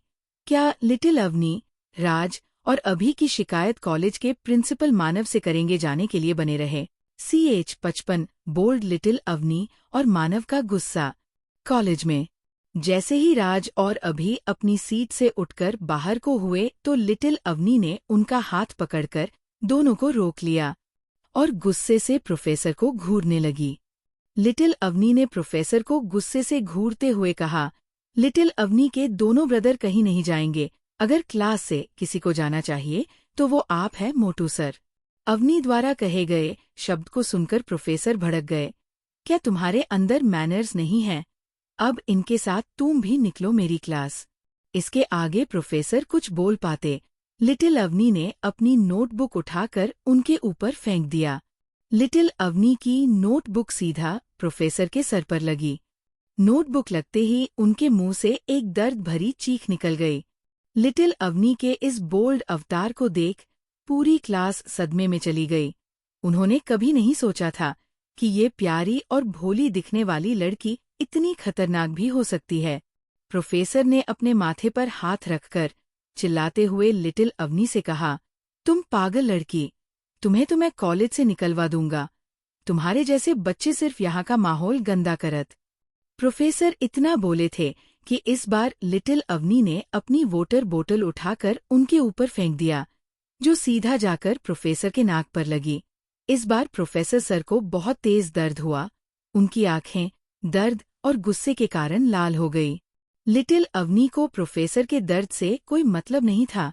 उसने उन्हें घूरते हुए कहा, "दोबारा कभी मेरे भाई या मुझे कुछ बोला तो आपके लिए अच्छा नहीं होगा मोटू सर। आपको पढ़ना तो आता नहीं। पता नहीं किस पागल ने आपको यहाँ का प्रोफेसर बना दिया। आपसे अच्छा तो मेरे दोनों भाई ही पढ़ा ले। आपको सिर्फ ठूसना आता है तभी तो।" प्रोफेसर के पेट की तरफ इशारा करके आगे बोली, "आपका ये पेट बाहर निकल आया। अगर कोई ध्यान से ना देखे तो उसे यही लगेगा कि आप 6 मंथ्स प्रेग्नेंट है। इतना कहकर लिटिल अवनी चुप हो गई। वही लिटिल अवनी की बात सुनकर पूरी क्लास अपना मुंह छुपाकर हंसने लगी। अपनी इतनी बेइज्जती होते देख प्रोफेसर तिलमिला उठे। उन्होंने गुस्से से लिटिल अवनी से कहा, अभी के अभी अपने गार्जियन को बुलाओ, और आज जो तुमने मेरी बेइज्जती की है ना, उसका अंजाम अच्छा नहीं होगा लिटिल गर्ल। जब अभी और राज ने देखा ये बुढ़ा प्रोफेसर उनकी लिटिल बेबी सिस्टर को धमका रहा है तो वह दोनों तुरंत आगे बढ़कर लिटिल अवनी को अपने पीछे छुपा लेते हैं। फिर प्रोफेसर से बोले, अबे बुढ़े तू क्या कर लेगा हमारा? क्या तेरे अंदर इतनी हिम्मत है कि तू हमारी शिकायत प्रिंसिपल सर से कर सके? बुढ़ा खुसत कही का, भगवान करे तेरे सारे बाल झड़ जाए। जब तू सीढ़ियों से उतरे तो तुम्हारा पैर फिसल जाए। जब तुम खाना खाओ तो तुम्हारे खाने में चूहा गिर के मर जाए। बड़े आए मेरी बहन को डराने वाले हूँ। अब तक प्रोफेसर का रहा शायद सब्र भी खत्म हो चुका था। उन्होंने चिल्लाकर कहा, जस्ट शट अप। उनके इस तरह चिल्लाने से पूरी क्लास में शांति पसर जाती है। वही मानव का ऑफिस। मानव अपने मैनेजर सेक्रेटरी की क्लास ले रहा था, तभी उसके केबिन का दरवाजा खोलकर आरव अंदर आया। आरव की इस हरकत से मानव को गुस्सा आ गया। उसने गुस्से से कहा, तुम्हारी हिम्मत कैसे हुई बिना मेरे परमिशन के मेरे केबिन में आने की? आरव बेचारा पहले से ही डरा हुआ था, मानव के इस तरह चिल्लाने से और डर गया, मगर फिर भी खुद को संभालते हुए उसने मानव से कहा, बॉस एक प्रॉब्लम हो गई है। मानव ने आरव को घूरते हुए पूछा, कौन सी प्रॉब्लम? फिर आरव ने मानव से कुछ ऐसा कहा जिसे सुनकर मानव चौंक हो गया। अगले ही पल मानव अपनी चेयर से उठकर जल्दी से केबिन के बाहर चला गया।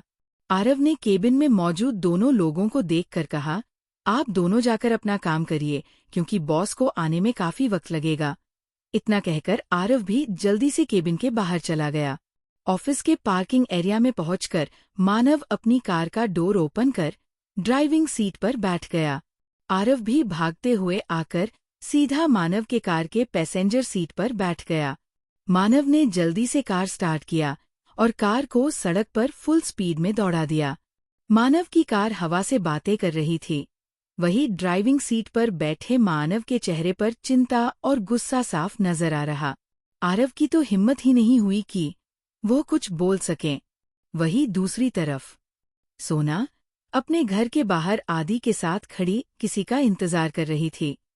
उसने अपनी घड़ी में समय देखते हुए कहा, ये पागल इंसान अभी तक आया क्यों नहीं? कब से इंतजार कर रही हूँ मैं इसका। इसने कहा था कि सिर्फ 15 मिनट में ही पहुंच जाएगा, लेकिन यहाँ तो इंतजार करते करते पूरा 1 घंटा से ऊपर हो गया। इस हसासुर को तो समय की कद्र ही नहीं। वही आदि अपनी मम्मा की बात सुनकर परेशान हो गया। वो पिछले 1 घंटे से अपना कान बंद करके खड़ा था, क्योंकि सोना की नॉन स्टॉप बातें सुनकर उसके कान पक चुके थे।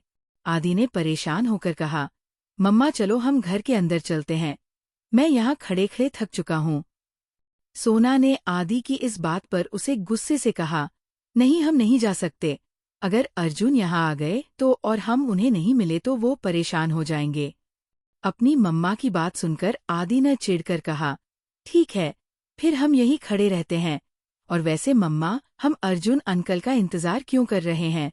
सोना ने आदि को अपनी बड़ी बड़ी आंखों से डराते हुए कहा, अपना मुंह बंद रखो समझे, और हम उस क्रोकोडाइल डायनासोर का इंतजार क्यों करें? दिमाग खराब कर रखा है इसने। फिर आदि को उंगली दिखाते हुए आगे बोली, और तुम भी लिटिल क्रोकोडाइल मत बनो समझे। अपनी मम्मा की बात सुनकर आदि के सिर में दर्द होने लगा। उसने लाचारी से कहा, मम्मा अगर हम इंतजार नहीं करने वाले तो फिर हम घर चलते हैं। आदि की बात सुनकर सोना ने उसे चुप कराते हुए कहा, अपना यह लिटिल गोलू मोलू सा मुंह बंद रखो समझे, और तुम भी मुझे उस डायनासोर की तरह परेशान करना बंद करो। सोना की बात सुनकर आदि ने अपना मुंह बंद कर लिया। उसके बाद उसने एक शब्द भी नहीं कहा। कॉलेज में प्रिंसिपल के ऑफिस का दरवाजा एक जोरदार आवाज के साथ खुला। धम। सभी ने दरवाजे की तरफ देखा तो वहां पर एक हट्टा कट्टा हैंडसम सा लड़का खड़ा था, जिसके चेहरे पर गुस्सा साफ नजर आ रहा। उसका ऑरा इतना खतरनाक है कि उसे देखकर प्रिंसिपल को भी अंदर से डर लगने लगा। वही उस इंसान को देखकर आज और अभी के तो ठंडे पसीने निकलने लगे। लेकिन लिटिल अवनी ने अपना मुंह बना लिया। कौन है ये इंसान जो प्रिंसिपल ऑफिस में आया, जिसे देख अभी और राज के माथे से पसीना निकलने लगा। आगे प्रोफेसर क्या करेंगे लिटिल अवनी, राज और अभी के साथ? क्या अर्जुन आएगा सोना से मिलने? आखिर मानव इतनी जल्दबाजी में कहाँ जा रहा था? जानने के लिए बने रहे CA 56 लिटिल अवनी की एक्टिंग और मानव बना उल्लू। कॉलेज में प्रिंसिपल का ऑफिस। मानव बिना किसी एक्सप्रेशन के साथ केबिन के अंदर एंटर हुआ। प्रिंसिपल ने मानव को देखकर उसे ग्रीट किया, हेलो मिस्टर मानव। मानव ने प्रिंसिपल को पूरी तरह से इग्नोर करके अपनी नजरें केबिन के चारों तरफ घुमाया। उसे देखकर ऐसा लग रहा था कि शायद वो किसी को ढूंढ रहा। 2 सेकंड बाद ही मानव की नजर लिटिल अवनी की मासूम सी नजर से जा मिली, जो इस वक्त केबिन के बिल्कुल कोने में खड़ी है। लिटिल अवनी को देखकर मानव का चेहरा कोमल हो गया, लेकिन अगले ही पल जब उसकी नजरें अपनी लिटिल वाइफ के बगल में खड़े प्रोफेसर पर पड़ी तो उसका चेहरा काला पड़ गया। उसने सोचा, इस इंसान की हिम्मत भी कैसे हुई मेरे बेबी के इतना करीब खड़े होने की। मैं मेरी बेबी के आसपास किसी को भी बर्दाश्त नहीं कर सकता। मानव ने पहले गुस्से से उस प्रोफेसर को देखा, फिर आगे बढ़कर लिटिल अवनी को पकड़कर अपनी तरफ खींच लिया। उसकी इस हरकत पर केबिन में मौजूद सभी लोग हैरान हो गए। वही अभी और राज ने मानव को घूरते हुए धीरे से कहा, जल कुकड़ा कहीं का। वही आरव, जो कब से मानव के पीछे खड़ा होकर ये सब देख रहा था, वो आगे बढ़कर प्रिंसिपल से बोला, प्रिंसिपल सर, आपने मिस्टर मानव सिंह को यहाँ क्यों बुलाया है? क्या कोई प्रॉब्लम है? प्रिंसिपल सर आरव के सवाल का जवाब दे पाते उससे पहले ही प्रोफेसर बोले, प्रॉब्लम नहीं, बहुत बड़ी प्रॉब्लम हुई है। प्रोफेसर की बात सुनकर आरव को कुछ समझ नहीं आया कि आखिर वो कहना क्या चाहते हैं। मानव ने प्रोफेसर की बात सुनकर अपनी कठोर आवाज में कहा, जो बोलना है साफ साफ कहो, क्योंकि मुझे बातों को गोल गोल घुमाने वाले लोग बिल्कुल भी पसंद नहीं हैं। मानव की प्रेजेंस ने तो पहले ही कैबिन का माहौल गर्म कर रखा था, लेकिन उसके इस तरह बोलने से प्रोफेसर भी एक अनजाना सा डर महसूस करने लगे। प्रोफेसर ने मानव से कहा, इस लिटिल गर्ल के साथ आपका क्या रिश्ता है? खैर, जो भी रिश्ता हो उससे हमें कोई फर्क नहीं पड़ता, लेकिन आपको इस लिटिल गर्ल पर ध्यान देने की सख्त जरूरत है। इसे बिल्कुल भी नहीं पता कि अपने प्रोफेसर के साथ कैसे बर्ताव करते हैं। इस लिटिल गर्ल ने मुझ पर हमला किया। ये एक पागल लड़की है जिसकी असली जगह ये कॉलेज नहीं बल्कि मेंटल हॉस्पिटल है। जैसे जैसे मानव के कानों में प्रोफेसर के कहे शब्द पड़े रहे थे, वैसे वैसे ही उसका गुस्सा बढ़ने लगा। मानव के दिमाग में प्रोफेसर की कही एक ही बात गूंजने लगी, ये लड़की पागल है, इसकी असली जगह मेंटल हॉस्पिटल में है। मानव की नजर वहीं पास की टेबल पर गई जिस पर एक फ्लावर पॉट रखा है। उसने उस फ्लावर पॉट को उठाकर प्रोफेसर के सर पर दे मारा। मानव के इस एक्शन से वहां मौजूद सभी लोगों की जान हलक में आ गई। उन्होंने कभी नहीं सोचा था कि मानव ऐसा कुछ करेगा। वही फ्लावर पॉट लगते ही प्रोफेसर के सर से खून निकलने लगा। अपने सर पर हाथ रखकर उन्होंने मानव से गुस्से में कहा, तुम भी इस लड़की की तरह एक पागल इंसान हो।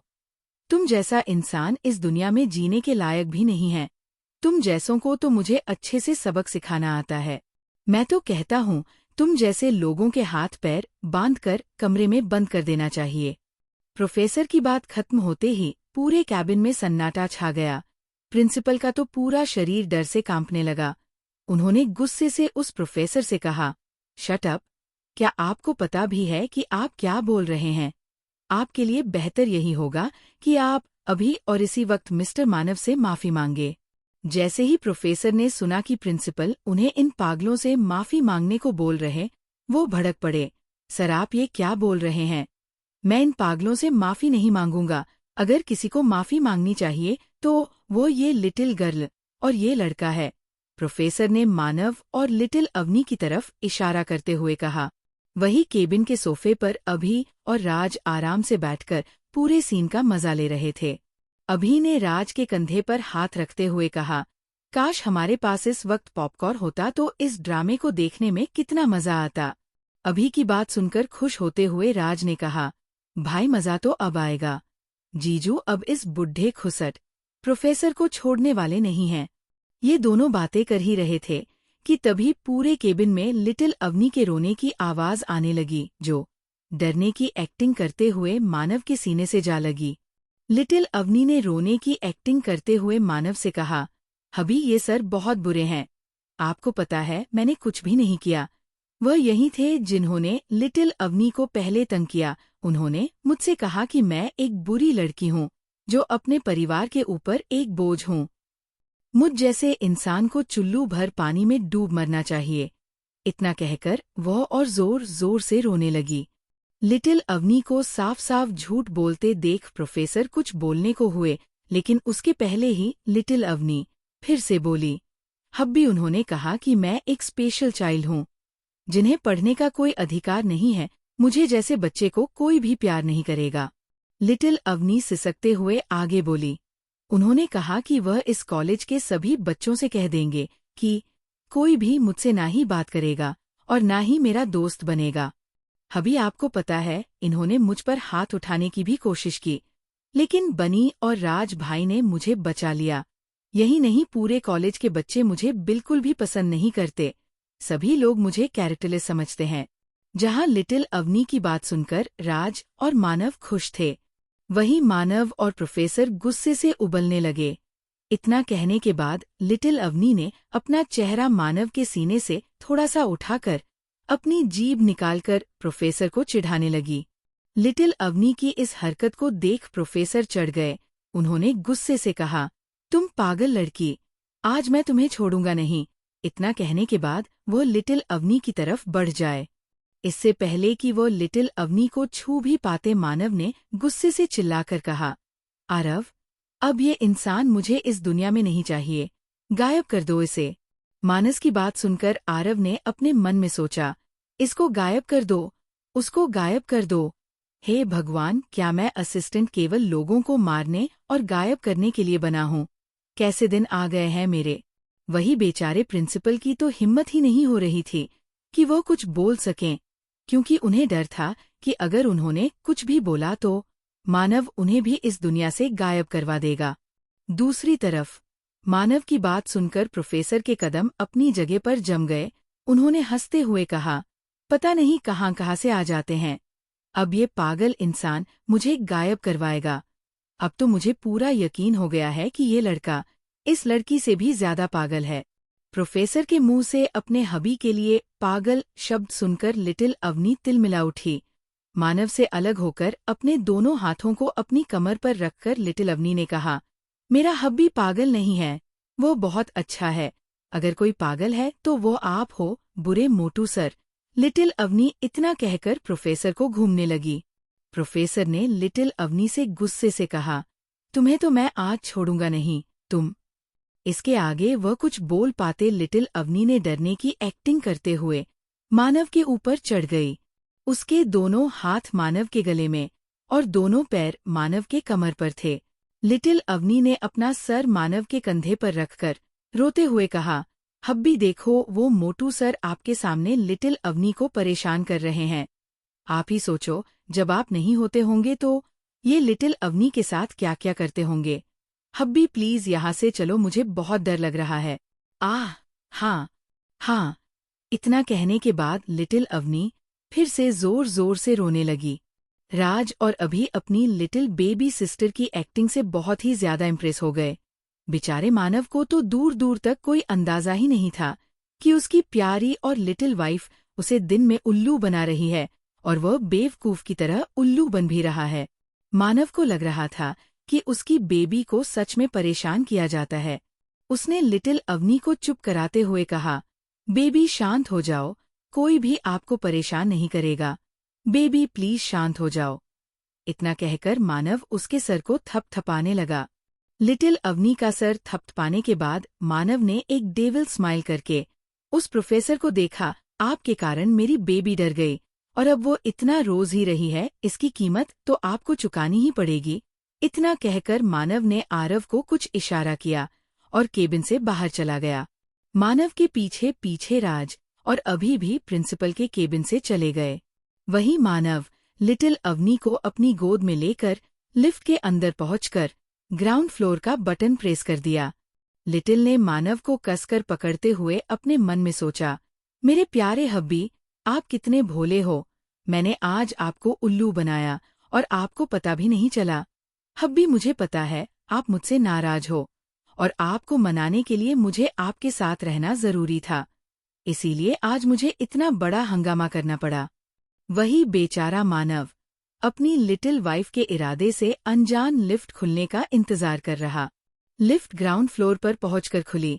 जैसे ही मानव लिटिल अवनी को लेकर लिफ्ट से बाहर निकला, तभी उसके सामने दो ऐसे इंसान आकर खड़े हो गए, जिन्हें देखते ही मानव के चेहरे के हाव भाव बिल्कुल बदल गए। उसकी आंखें गुस्से से लाल हो गई। कौन है वह इंसान जो मानव के सामने आकर खड़ा हो गया और जिसे देखते ही मानव को गुस्सा आ गया? क्या होगा लिटिल अवनी के साथ जब मानव को ये पता चलेगा कि उसकी लिटिल वाइफ ने उसे उल्लू बनाया है? आगे लिटिल अवनी कैसे नाराज मानव को मनाएगी? आखिर मानव उस प्रोफेसर के साथ क्या करेगा? मानव इस घटना के बाद क्या लिटिल अवनी को अब कॉलेज भेजेगा या फिर उसका एडमिशन नए कॉलेज में कराएगा? जानने के लिए आगे बने रहें। CH57 लिटिल अवनी ने कॉलेज में मानव को किया किस। मिस्टर मानव सिंह, मुझे उम्मीद नहीं थी कि हमारी मुलाकात यहाँ होगी। इतना बोलकर नैना अपनी ललचाई नजरों से मानव को घूरने लगी। उसे ये सोचकर ही जलन हो रही थी कि लिटिल अवनी मानव की बीवी है। मानव जितना हैंडसम और अमीर आदमी सिर्फ उसका होना चाहिए। वही मानव अपने सामने खड़े उन दो लोगों को गुस्से से घूरने लगा। वो उन बेकार लोगों पर अपना समय बर्बाद नहीं करना चाहता था, इसलिए उसने अपने सामने खड़े लोगों को इग्नोर कर दिया और उनके बगल से निकल गया। मिस्टर सिंह, प्लीज रुकिए। आप कैसे हमें इग्नोर करके जा सकते हैं? क्या हम दोस्त नहीं हैं? जब नैना ने देखा कि मानव उन्हें इग्नोर करके जा रहा है, तो उसने पीछे से मानव को आवाज लगाई। नैना के इस तरह चिल्लाने से मानव नहीं रुका तो ऋषि, जो कब से नैना के बगल में खड़ा था, उसने मानव से कहा, ऋषि, मिस्टर मानव, मैं यहाँ अपनी अवनी से मिलने आया हूँ, तो क्या आप अवनी को मेरे पास अकेला छोड़ सकते हैं? फिर एक शैतानी मुस्कान के साथ ऋषि आगे बोला, मुझे पूरा यकीन है मेरी जान अवनी जरूर मुझसे बात करना चाहती होगी। ऋषि की बात सुनकर अचानक मानव के कदम अपनी जगह रुक गए। उसकी पकड़ अवनी के ऊपर और कस गई। ऋषि के मुंह से अपनी लिटिल वाइफ के लिए जान शब्द सुनकर मानव आग बबूला हो गया। उस वक्त मानव गुस्से से पागल हो रहा था। तभी उसके कानों में एक मीठी सी आवाज पड़ी, हब्बी, मुझे ऋषि से बात नहीं करना। मुझे आपके साथ जाना है, क्योंकि ऋषि बहुत बुरा है, बिल्कुल वह छोटा भीम वाले कालिया की तरह। जहाँ थोड़ी देर पहले मानव के चेहरे पर गुस्सा था, वही अपनी लिटिल वाइफ की बचकानी बातों को सुनकर उसके चेहरे पर एक छोटी सी मुस्कान आ गई। मानव को बहुत अच्छा लग रहा, ये जानकर कि उसकी लिटिल वाइफ ऋषि से बात भी नहीं करना चाहती है। वही ऋषि जो कब से मानव के जवाब का इंतजार कर रहा था। मानव के कुछ ना बोलने पर वह उसके सामने आकर खड़ा हो गया। मानव, क्या तुमने सुना नहीं मैंने अभी अभी क्या कहा? मेरी अवनी को यही मेरे पास छोड़ दो और तुम यहाँ से चले जाओ, क्योंकि लिटिल अवनी सिर्फ मुझसे प्यार करती है, वह तुम्हें कभी भी पसंद नहीं करेगी। इतना कहकर ऋषि ने आगे बढ़कर लिटिल अवनी को मानव की गोद से लेने की कोशिश की, लेकिन मानव ने उसके हाथ को बीच में ही पकड़ लिया। इस बार मानव ऋषि की बात सुनकर गुस्सा होने के बजाय मुस्कुराने लगा। उसने मुस्कुराते हुए ऋषि को जवाब दिया, मिस्टर ऋषि, शायद आप भूल रहे हैं कि आप जिस इंसान के बारे में बात कर रहे हैं, वह मेरी लिटिल वाइफ यानी मिसेस अवनी मानव से हैं। इसलिए अगली बार मेरी लिटिल वाइफ को जान कहने से पहले 1000 बार सोच लेना, वरना अगली पर इसका अंजाम बुरा होगा। इतना कहने के बाद मानव ने एक मुस्कान के साथ ऋषि का मजाक उड़ाते हुए आगे कहा, शायद जहाँ तक मुझे याद है मेरी लिटिल वाइफ ने खुद तुम्हें धक्के मार के सिंह विला से बाहर निकाला था। यहाँ तक कि उसने गार्ड को भी कह दिया था कि फ्यूचर में वह तुम्हें कभी भी सिंह विला ना आने दे। उसने यह भी कहा था कि वो मेरे साथ रहना चाहती है और वह मुझे पसंद भी करती है। इतना कहने के बाद मानव के चेहरे की मुस्कान और बड़ी हो गई। मानव को अपना मजाक उड़ाते देख ऋषि ने उसे उंगली दिखाते हुए गुस्से से कहा, मानव तुम्हें नहीं लगता कि तुम कुछ ज्यादा ही हवा में उड़ रहे हो? भले ही लिटिल अवनी ने मेरे साथ वो सब किया था, लेकिन मुझे पूरा यकीन है कि तुमने ही मेरे खिलाफ उसके कान भरे होंगे, वरना मेरी लिटिल अवनी कभी मेरे साथ ऐसा नहीं करती। जहां ये दोनों आदमी लड़ रहे थे, वहीं नैना तो बस मानव को पाने के सपने देख रही थी। जब नैना ने मानव को मुस्कुराते देखा तो वह पूरी तरह से उस पर खुद को फिदा होने से रोक नहीं पाई। नैना ने अपने मन में सोचा, Manav you are so handsome and charming. तुम्हारी मुस्कान देखकर मुझे ऐसा लग रहा है कि इस दुनिया में तुमसे ज्यादा हैंडसम और अट्रैक्टिव कोई दूसरा इंसान नहीं है। तुम्हारे जैसा इंसान सिर्फ मुझे डिस्टर्ब करता है, न कि उस बहन जी बेवकूफ अवनी को। अवनी के बारे में सोचकर ही नैना का मन खट्टा हो गया। दूसरी तरफ लिटिल अवनी, जो मानव के कंधे पर कब से अपना सर रखकर ऋषि को डांट खाते हुए सुन रही थी, अचानक उसने अपने सर ऊपर किया और मानव के होठों पर अपने होंठ रख दिए और उसे किस करने लगी। लिटिल अवनी के द्वारा अचानक से की गई इस हरकत से मानव, नैना और ऋषि तीनों हैरान हो गए। सबसे ज्यादा हैरान तो मानव था। उसे तो यकीन ही नहीं हो रहा कि उसकी लिटिल वाइफ ने उसे अपने ही कॉलेज में सबके सामने किस किया। हालांकि वो लोग इस वक्त कॉलेज के अंदर नहीं थे, मगर वो लोग इस वक्त कॉलेज के बाहर भी नहीं थे। वहीं उन सभी के आसपास मौजूद लोग भी लिटिल अवनी और मानव को देखने लगे। कॉलेज के कई सारे बच्चे इस वक्त अवनी के इस बोल्ड एक्शन को देख हूटिंग करने लगे। लिटिल अवनी को देखते हुए एक लड़की ने अपने साथ में खड़ी दूसरी लड़की से हैरान होकर कहा, ये देखो, वह जो लड़की उस लड़के को किस कर रही है, क्या वो हमारी क्लासमेट लिटिल अवनी नहीं है?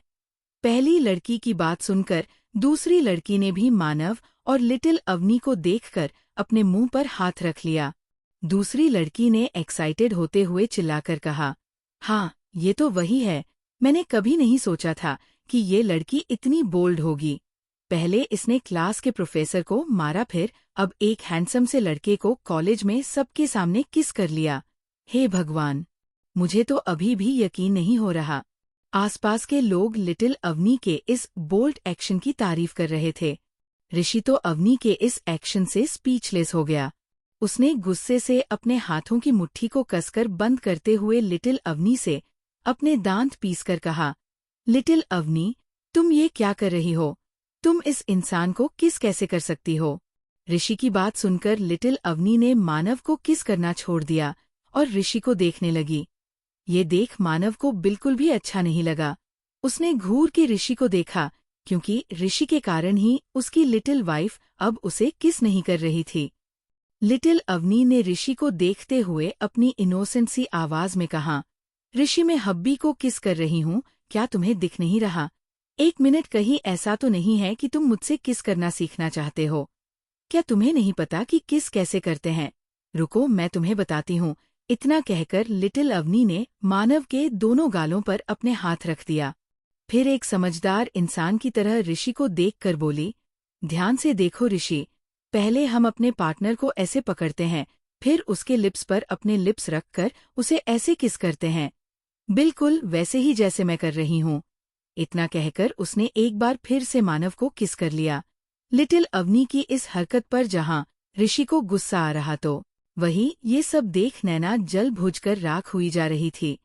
नैना ने गुस्से से लिटिल अवनी को चलाते हुए कहा, अवनी, क्या तुम्हें शर्म नहीं आती ऐसी हरकत करते हुए? वैसे भी तुमसे उम्मीद भी क्या की जा सकती है? तुम तो ऑलरेडी बेशर्म हो। तुम्हें अपनी ना सही, लेकिन कम से कम मिस्टर मानव की तो इज्जत का ख्याल करना चाहिए।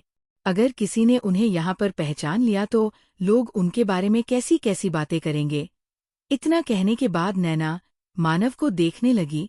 उसे लग रहा था कि उसकी बात सुनकर मानव लिटिल अवनी को डांटेगा और उसकी समझदारी भरी बात सुनकर मानव उससे इम्प्रेस हो जाएगा। ये सब सोचकर ही नैना मन ही मन बहुत खुश हो रही थी। लेकिन नैना की सोच के बिल्कुल उलट मानव ने गुस्से से उसे घूरा।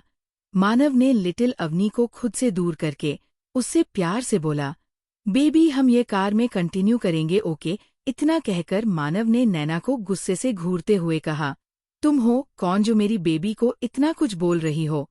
तुम्हारी इतनी औकात नहीं है कि तुम द मानव सिन्हा की वाइफ के ऊपर सवाल उठा सको। मेरी बेबी जो चाहे मेरे साथ कर सकती है, उसके लिए उसे मेरी भी परमिशन की कोई जरूरत नहीं है, समझी? और तुम जैसी बदसूरत औरत मेरे बेबी के बारे में कुछ भी बोले, ये मैं बर्दाश्त नहीं करूंगा। मानव की बात सुनकर लिटिल अवनी को हंसी आ गई। उसने अपने मन में सोचा, क्या सच में उसका हब्बी नैना को उसके ही मुंह पर बदसूरत बोल रहा है? वही मानव की बात सुनकर नैना का चेहरा पीला पड़ गया। क्या सच में मानव में उसे बदसूरत कह रहा है या सबके सामने उसकी बेइज्जती कर रहा है? ये सोचकर ही नैना तिलमिला उठी। उसने अपनी नफरत भरी निगाहों से लिटिल अवनी को देखकर खुद से कहा, ये सब केवल इस बहन जी के कारण हो रहा है। इसका बदला तो मैं एक दिन इससे लेकर ही रहूंगी। मानव अभी भी अपनी लिटिल वाइफ को बड़े ही प्यार से देख रहा था। मानव ये बात तो पूरी तरह से भूल चुका था कि वह अपनी लिटिल वाइफ से नाराज भी है। वही दूसरी तरफ सोना, जो कब से अर्जुन के आने का वेट कर रही थी, फाइनली इतनी देर बाद उसे अर्जुन की कार आते हुए दिखी। सोना को इतना इंतजार करना बिल्कुल भी पसंद नहीं है, लेकिन आज अर्जुन के कारण उसे इतनी देर तक धूप में खड़े होकर उसका इंतजार करना पड़ा, इसलिए वह इस वक्त बहुत ही ज्यादा गुस्से में थी।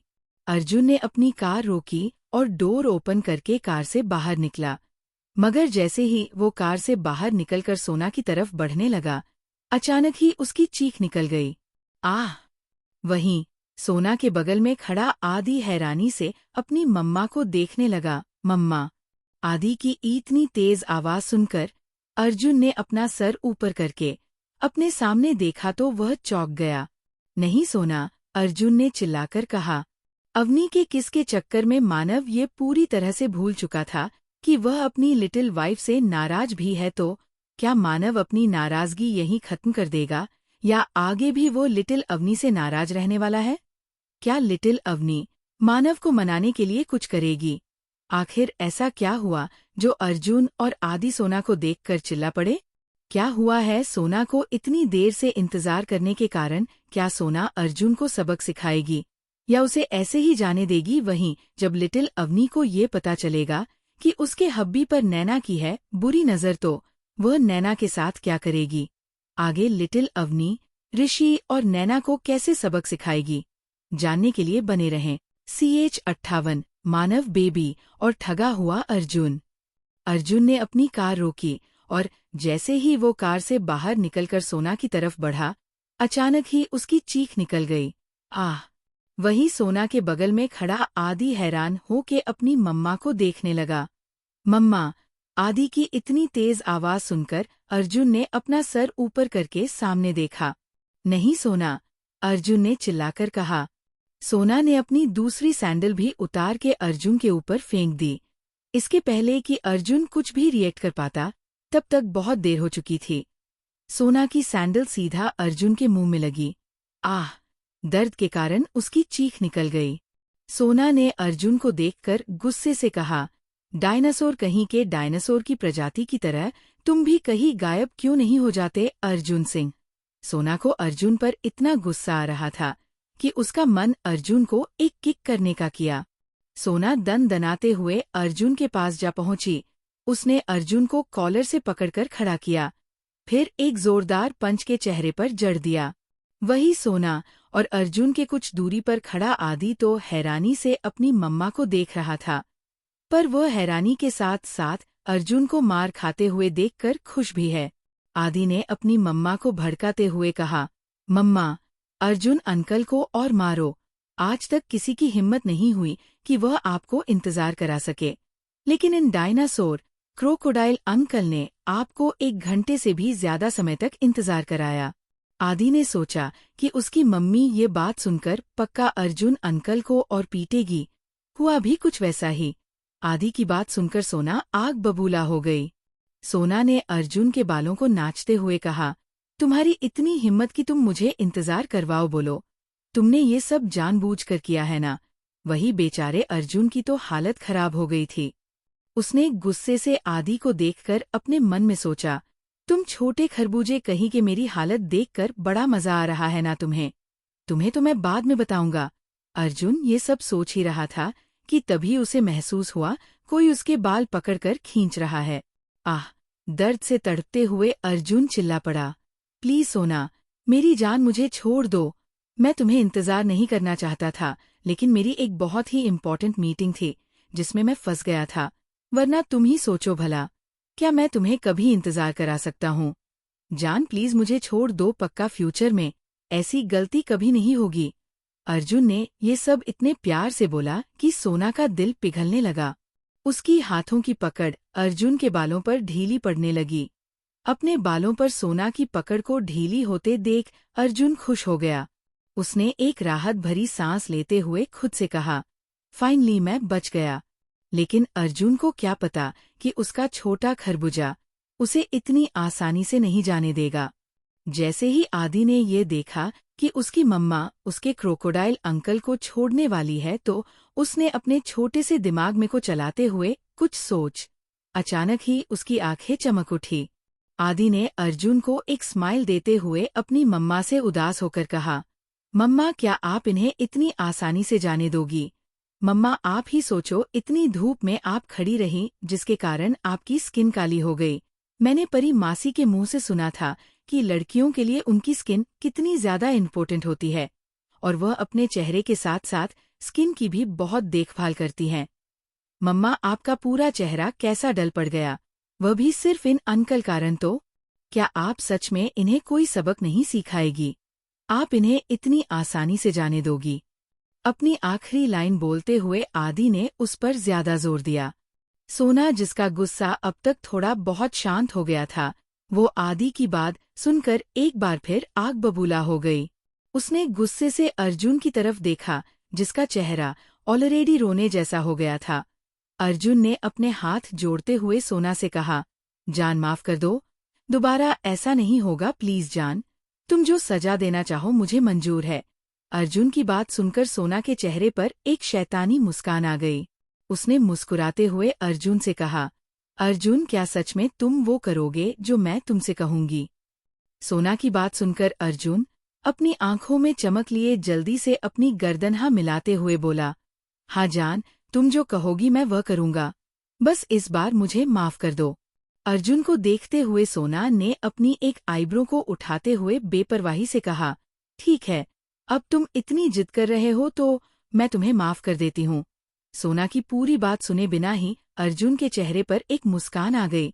वह सोच रहा था कि सोना ने उसे माफ कर दिया है। सोना ने उसे इतना खुश देखकर अपनी बात को कंटिन्यू करते हुए आगे कहा, सोना, अभी अभी मुझे याद आया कि घर में कितना काम पड़ा है करने को, जैसे कि बर्तन धोना, झाड़ू पोछा करना, कपड़े धोना, गार्डन साफ करना। थोड़ा रुककर अर्जुन को देखते हुए आगे बोली, अब तुम जब इतने प्यार से कह रहे हो कि वो सारा काम तुम खुद करोगे तो मैं भला तुम्हें कैसे मना कर सकती हूँ? फिर आदि का हाथ पकड़कर वो आगे बोली, जब तक मैं और आदि लूडो खेलते हैं तुम सारा काम खत्म कर देना, और हाँ, मेरे आदि के लिए कुछ खाने को भी बना देना। इतना कहकर वो आदि के साथ घर के अंदर चली गई। बेचारा अर्जुन खुद को ठगा हुआ महसूस कर रहा था। उसका चेहरा इस वक्त देखने लायक था। वही कुछ दूरी पर खड़ी एक कार के पीछे से 4 आंखें कब से अर्जुन और सोना को देख रहीं। अर्जुन की ऐसी हालत देख उन दोनों आदमियों के चेहरे खुशी से चमकने लगे। वही दूसरी तरफ मानव लिटिल अवनी को कॉलेज से सीधा घर लेकर आ गया। घर पर पहुंचते ही उसने लिटिल अवनी को घर के अंदर भेज दिया और खुद घर के बाहर खड़े होकर किसी को फोन करने लगा। मानव ने जब देखा दूसरी तरफ से फोन उठा लिया गया है तो उसने अपने दांत पीसते हुए उस इंसान से कहा, वीर, क्या मैंने तुम्हें उस ऋषि को सड़क पर लाने को नहीं कहा था? फोन के दूसरी तरफ से वीर ने डरते हुए जवाब दिया, बॉस, हमारे कुछ करने से पहले ही किसी ने ऋषि के सारे फैक्ट्री को रातों रात आग लगा दी। वह पूरी तरह से बर्बाद हो चुका है। वीर की बात सुनकर मानव ने अपना हाथ कार के डोर पर मारते हुए कहा, अगर वो बर्बाद हो गया है तो उसके बावजूद भी वह इतनी ऐशो आराम की जिंदगी कैसे जी रहा है? पता करो कौन है वह जो उसे सपोर्ट कर रहा। मुझे शाम तक सारी इन्फॉर्मेशन चाहिए। दूसरी तरफ वीर का जवाब सुने बिना ही मन्मा ने फोन कट कर दिया और एक लंबी सांस लेकर खुद को शांत करके वह भी घर के अंदर चला गया। अंदर पहुंचकर मानव ने देखा उसके प्यारे शरारती ससुर जी एप्रन पहनकर किचन से बाहर निकल रहे। इस वक्त उनके हाथों में 2 प्लेट थी। एक प्लेट में केक और दूसरे में पिज्जा था। मानव समझ गया कि ये सब उन्होंने खुद ही बनाया है। मानव ने अपने कदम हॉल की तरफ बढ़ा दिए। नीरज जी ने जब मानव को देखा तो उनकी आंखें खुशी से चमक उठी। उन्होंने खुश होकर मानव से कहा, मेरे प्यारे दामाद, नहीं नहीं, मेरा मतलब मेरे प्यारे मानव बेटे, यहाँ मेरे पास आओ, और अपने हाथों में लिए प्लेट की तरफ इशारा करके बोले, ये कप केक और पिज्जा को टेस्ट करके बताओ कि तुम्हारे प्यारे डैडी ने इसे कैसा बनाया है। नीरज जी की बात सुनकर मानव ने अपनी दोनों आईब्रो को सिकोड़ लिया। उसने अपने मन में सोचा, ओह गॉड, आप आए, इनके मन में क्या चल रहा है। ससुर जी के नाम पर आपने मुझे एक शरारती बच्चा दिया है जो हर वक्त मेरे नाक में दम करे रहते हैं। यही नहीं, मेरी प्यारे लिटिल वाइफ को भी इन्होंने अपना जैसा शरारती और बेशर्म बना दिया। मुझे ऐसा कभी नहीं लगता कि मैं उनका दामाद और अपनी बेबी का हब्बी हूँ, बल्कि मुझे तो ऐसा लगता है कि ये दोनों मेरे शरारती बच्चे और मैं इन दोनों का पिता हूँ। मानव को किसी सोच में गुम देखकर नीरज जी ने चिल्लाकर कहा, मेरे प्यारे मानव, बेबी तुम कहाँ खो गए। अपने ससुर जी की आवाज सुनकर मानव होश में आया। उसने अपने दांत पीसते हुए नीरज जी से कहा, मैं आपका कोई बेबी नहीं हूँ, समझे आप। मानव की बात सुनकर नीरज जी ने अपना मुंह बनाकर कहा, मानव बेबी, तुम ये कैसी बातें कर रहे हो। देखो, ये सब मैंने कितने प्यार से बनाया है। चलो अब जल्दी से इसे टेस्ट करके बताओ कि ये कैसा बना है। नीरज जी की बात सुनकर मानव ने अपने सर को मसलते हुए परेशान होकर कहा, डैड मुझे परेशान करना बंद करिए, और अगर आपको बेबी बोलने का इतना ही शौक चढ़ा है तो जाकर मॉम को बेबी कहिए।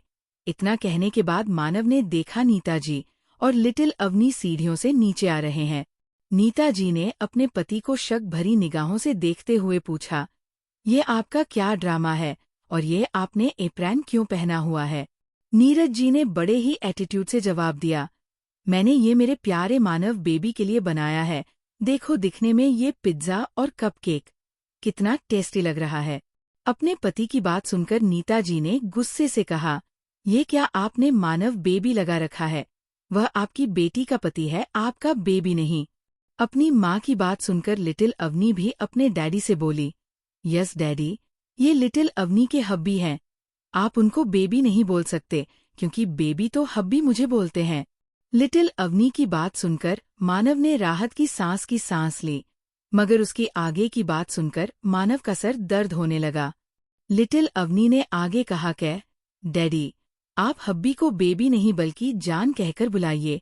मुझे लगता है हब्बी को आपके बेबी कहने से प्रॉब्लम होगी, न कि जान कहने से। इतना कहकर उसने खुश होकर मानव से पूछा, हब्बी मैं सही कह रही हूं ना। जहां लिटिल अवनी की बात सुनकर है, नीरज जी खुशी से मानव की तरफ देखने लगे। वहीं दूसरी तरफ अपनी लिटिल वाइफ की बात सुनकर मानव का पूरा चेहरा काला पड़ गया। Oh my God! तभी एक आवाज उन सभी के कानों में पड़ी। सभी ने पीछे मुड़कर देखा तो हैरान हो गए। कौन है वह इंसान जिसे देखते ही सभी हैरान हो गए। आगे नीरज जी मानव को कैसे परेशान करेंगे। क्या मानव उनका बनाया हुआ पिज्जा और कपकेक खाएगा? वही सोना क्या अर्जुन को माफ करेगी या नहीं? बेचारा अर्जुन, जिसे उसके ही बेटे आदि ने बुरा फंसा दिया। क्या सोना की माफी पाने के लिए अर्जुन उसका बताया सारा काम करेगा? और वह दोनों इंसान कौन थे जो अर्जुन की हालत देखकर खुश हो रहे थे, जाने के लिए आगे बढ़ते रहें। CH-59 परेशान मानव और उदास लिटिल अवनी। लिटिल अवनी खुश होकर मानव से बोली, हब्बी मैं सही कह रही हूं ना। जहां लिटिल अवनी की बात सुनकर नीरज जी खुशी से मानव की तरफ देखने लगे, वहीं दूसरी तरफ अपनी लिटिल वाइफ की बात सुनकर मानव का पूरा चेहरा काला पड़ गया। Oh my God! तभी एक आवाज उन सभी के कानों में पड़ी। लिटिल अवनी और नीरज जी ने पीछे मुड़कर उस शख्स को देखा तो हैरान हो गए। वहीं मानव ने अपने दांत भींच लिए। अब आगे सभी ने पीछे मुड़कर देखा तो उनके पीछे कोई और नहीं बल्कि विक्की खड़ा था, जो अपने दोनों हाथों को अपने पेंट की जेब में डालकर अपने चेहरे पर एक बड़ी सी स्माइल लिए उन्हीं की तरफ बढ़ रहा था। विक्की को देखकर लिटिल अवनी हैरान रह गई। लिटिल अवनी विक्की के पास जाकर उसे ध्यान से देखने लगी। शायद विक्की को देखकर उसका नहीं मन भरा, तो इसलिए वो विक्की के चारों तरफ घूम घूमकर चक्कर लगाने लगी। लिटिल अवनी को विक्की के इतने करीब देखकर मानव जलकर राख हो गया। लिटिल अवनी ने विक्की से अपनी नजरें हटाकर मानव को देखते हुए उससे पूछा, हब्बी, क्या ये वही बड़े बालों वाले भैया है जो आपसे चिपक रहे थे और जिनको लिटिल अवनी ने मारा था? लिटिल अवनी की बात सुनकर विक्की झेप गया। वही दूसरी तरफ मानव ने खुशी से अपनी गर्दन हमें हिलाते हुए कहा, हाँ बेबी, ये वही बड़े बालों वाले भैया है। मानव ने भैया शब्द पर ज्यादा जोर दिया। मानव की बात सुनकर लिटिल अवनी फिर से विक्की को घूरने लगी। उसने विक्की के बालों को पकड़ते हुए कहा, हब्बी, ये भैया के बालों को क्या हुआ? ये इतने छोटे कैसे हो गए? ये तो बड़े थे ना। फिर मानव को अपनी बड़ी बड़ी आंखों से देखते हुए आगे बोली, हब्बी, ये अब बड़े बाल वाले भैया नहीं रहे, अब तो ये छोटे बालों वाले भैया हो गए, है ना? लिटिल अवनी की बात सुनकर विक्की के चेहरे की मुस्कान तुरंत गायब हो गई। उसने घूर के मानव को देखा, फिर लिटिल अवनी से बोलना, छोटी बच्ची, ये जो मेरे बालों की हालत है ना, वो सब तुम्हारे प्यारे हब्बी के कारण हुई है। उसने मेरे बालों को कटवा दिया।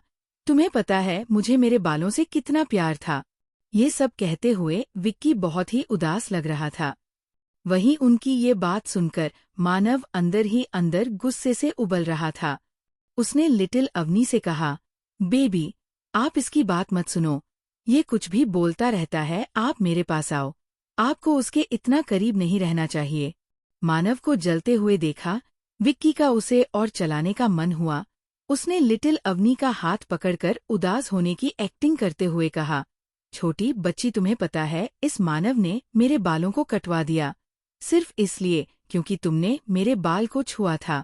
विक्की की बात सुनकर लिटिल अवनी ने हैरानी से कहा, क्या? मैंने छुआ?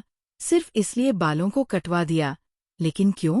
लिटिल अवनी के सवाल को सुनकर विक्की ने पहले मानव को एक डेविल स्माइल दी, फिर अपनी एक्टिंग को जारी रखते हुए आगे बोला, वाह, पता नहीं मुझे तुम्हें ये बताना चाहिए या नहीं, कहीं तुम्हें बुरा ना लग जाए। लिटिल अवनी ने उसके हाथ को हिलाते हुए पूछा, आप बोलो ना भैया, मुझे बिल्कुल भी बुरा नहीं लगेगा, प्लीज। पता नहीं क्यों, लेकिन विक्की की बात सुनकर मानव को अपने लिए आगे खतरा नजर आ रहा था। इससे पहले कि मानव विक्की को आगे कुछ भी कहने से रोक पाता, तब तक देर हो चुकी थी। उसने विक्की को कहते हुए सुना, विक्की, छोटी बच्ची, क्योंकि मानव को तुम्हारा मेरे बालों को छूना अच्छा नहीं लगा। बचपन से ही मानव मेरे लिए बहुत ही प्रोटेक्टिव हो रहा है। कोई और मुझे छुए उसे बिल्कुल भी पसंद नहीं, फिर चाहे वो तुम ही क्यों ना हो। इतना कहने के बाद विक्की ने लिटिल अवनी से फिक्र जताते हुए कहा, विक्की, छोटी बच्ची, मेरी बातों का बुरा मत मानना। हो सकता है मानव अभी तक तुम्हें पूरी तरह से एक्सेप्ट ना कर पाया हो, पर तुम चिंता मत करो, वो धीरे धीरे तुम्हें एक्सेप्ट कर लेगा। उसे बस थोड़ा सा वक्त दो। विक्की की पूरी बात सुनकर लिटिल अवनी उदास हो गई। उसे विक्की की बातों पर कहीं ना कहीं विश्वास हो गया था, क्योंकि विक्की ने इतनी सफाई से झूठ बोला था कि किसी को भी उसकी बातों पर भरोसा हो जाए। मानव जो कब से विक्की की बकवास सुन रहा है, वह विक्की की बात सुनकर स्पीचलेस हो गया। उसे समझ नहीं आ रहा कि वह विक्की की बातों पर हंसे या रोए। उसने एक नज़र प्यारी लिटिल वाइफ को देखा जो उदास होकर वही खड़ी थी।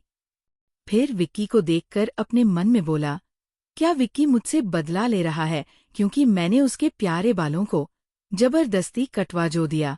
वह ये सब सोच ही रहा था कि तभी उसके कानों में नीरज जी की आवाज पड़ी। नीरज जी, विक्की बेटे, तुम इंडिया कब आए? तुम्हें देखकर मुझे बहुत खुशी हुई। सबसे ज्यादा खुशी तो मानव को हुई होगी, क्योंकि वह तुम्हारी इतनी फिक्र जो करता है। तुम्हें नहीं पता 6 साल पहले जब तुम लंदन चले गए थे तो मानव इतना उदास हो गया कि उसने पूरे 1 हफ्ते तक कुछ भी नहीं खाया। अगर हम सब उसे ना समझाते तो पक्का तुम्हारे पास आ जाता। आखिरकार आता भी क्यों नहीं, तुम इस दुनिया में इकलौते ऐसे इंसान हो। जिससे मानव अपनी हर बात शेयर करता है। नीरज जी ने बड़े ही खुशी से विक्की को गले लगाते हुए उसे बताया। वही लिटिल अवनी ने अपने डैडी की कही बातों का कुछ और ही मतलब निकाल लिया। उसे अब विक्की की कही सारी बातें सच लगने लगी थी। उसने अपने मन में सोचा, क्या सच में हब्बी विक्की भैया को पसंद करते हैं? क्या वह अब लिटिल अवनी को पसंद नहीं करते, इसलिए उन्होंने विक्की भैया के बाल कटवा दिए क्योंकि मैंने उन्हें छुआ था। लेकिन ये कैसे हो सकता है? हब्बी तो सबसे ज्यादा मुझसे ही प्यार करते हैं। लेकिन अवनी बहुत ही ज्यादा उदास लग रही थी। उसकी आंखें ये सब सोचकर ही नम हो गई। कोई उसे इस हालत में देख ना ले, इसलिए उसने अपने सर को नीचे कर लिया। नीरज जी और विक्की की बात सुनकर मानव खुद ही से बुदबुदाया, क्या ये दोनों मेरे लिए परेशानी खड़ी करना कभी बंद नहीं कर सकते हैं? बैल बुद्धि कही के दोनों के दोनों एक जैसे हैं। मानव ने दोनों को देखते हुए कहा, आप दोनों पागलों जैसी हरकतें क्यों कर रहे हैं?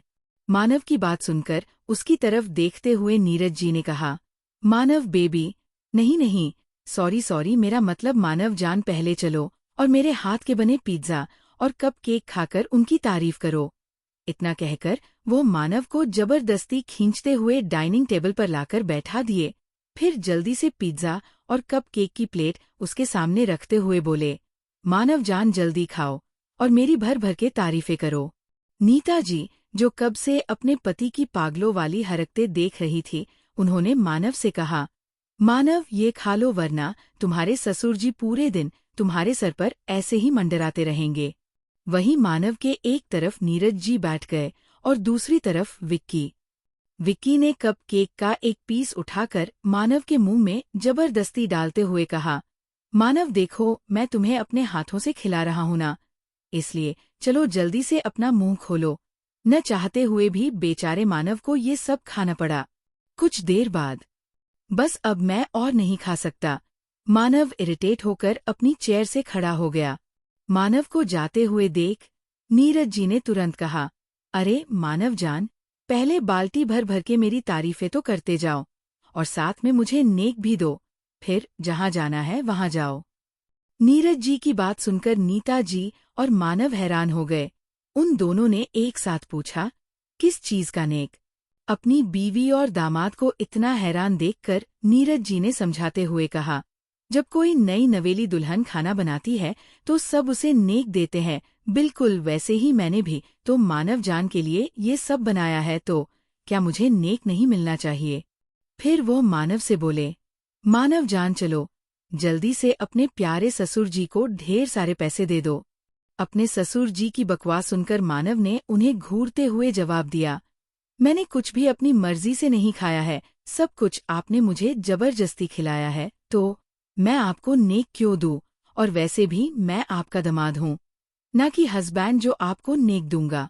मानव की बात सुनकर नीरज जी ने बेशर्मी से कहा, अगर तुम हस्बैंड बनना चाहते हो तो मुझे कोई दिक्कत नहीं है। अपने ससुर जी की बेशर्मी भरी बातें सुनकर मानव ने दांत पीसते हुए कहा, जस्ट शट अप। इतना कहकर मानव वहां से जाने लगा।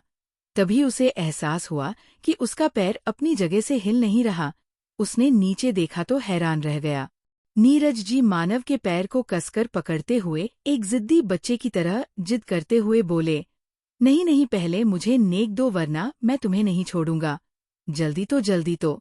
आपने पागल ससुर जी से अपना पीछा छुड़ाने के लिए मानव ने अपने जेब से एक ब्लैक कार्ड निकालकर उन्हें देते हुए बोला, आपको जो चाहिए था वो मिल गया है, तो प्लीज मुझे छोड़िए। पता नहीं किस मनहूस घड़ी में आप जैसे पागलों से मेरा पाला पड़ा। ब्लैक कार्ड मिलते ही नीरज जी तो खुशी से फूले नहीं समा रहे थे।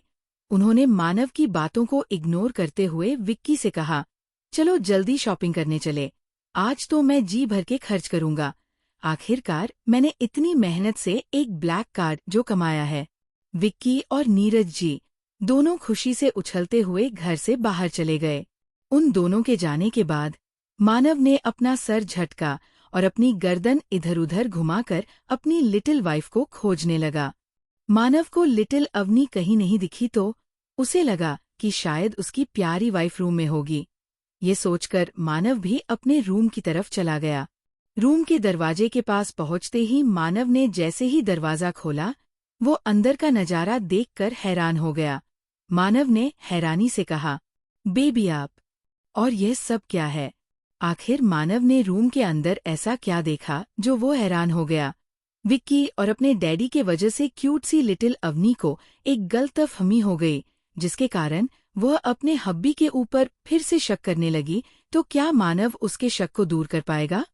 क्या अब नीरज जी के साथ साथ विक्की भी मानव के पीछे पड़ जाएगा? जाने के लिए अभी बने रहे हैं CH60 खतरा।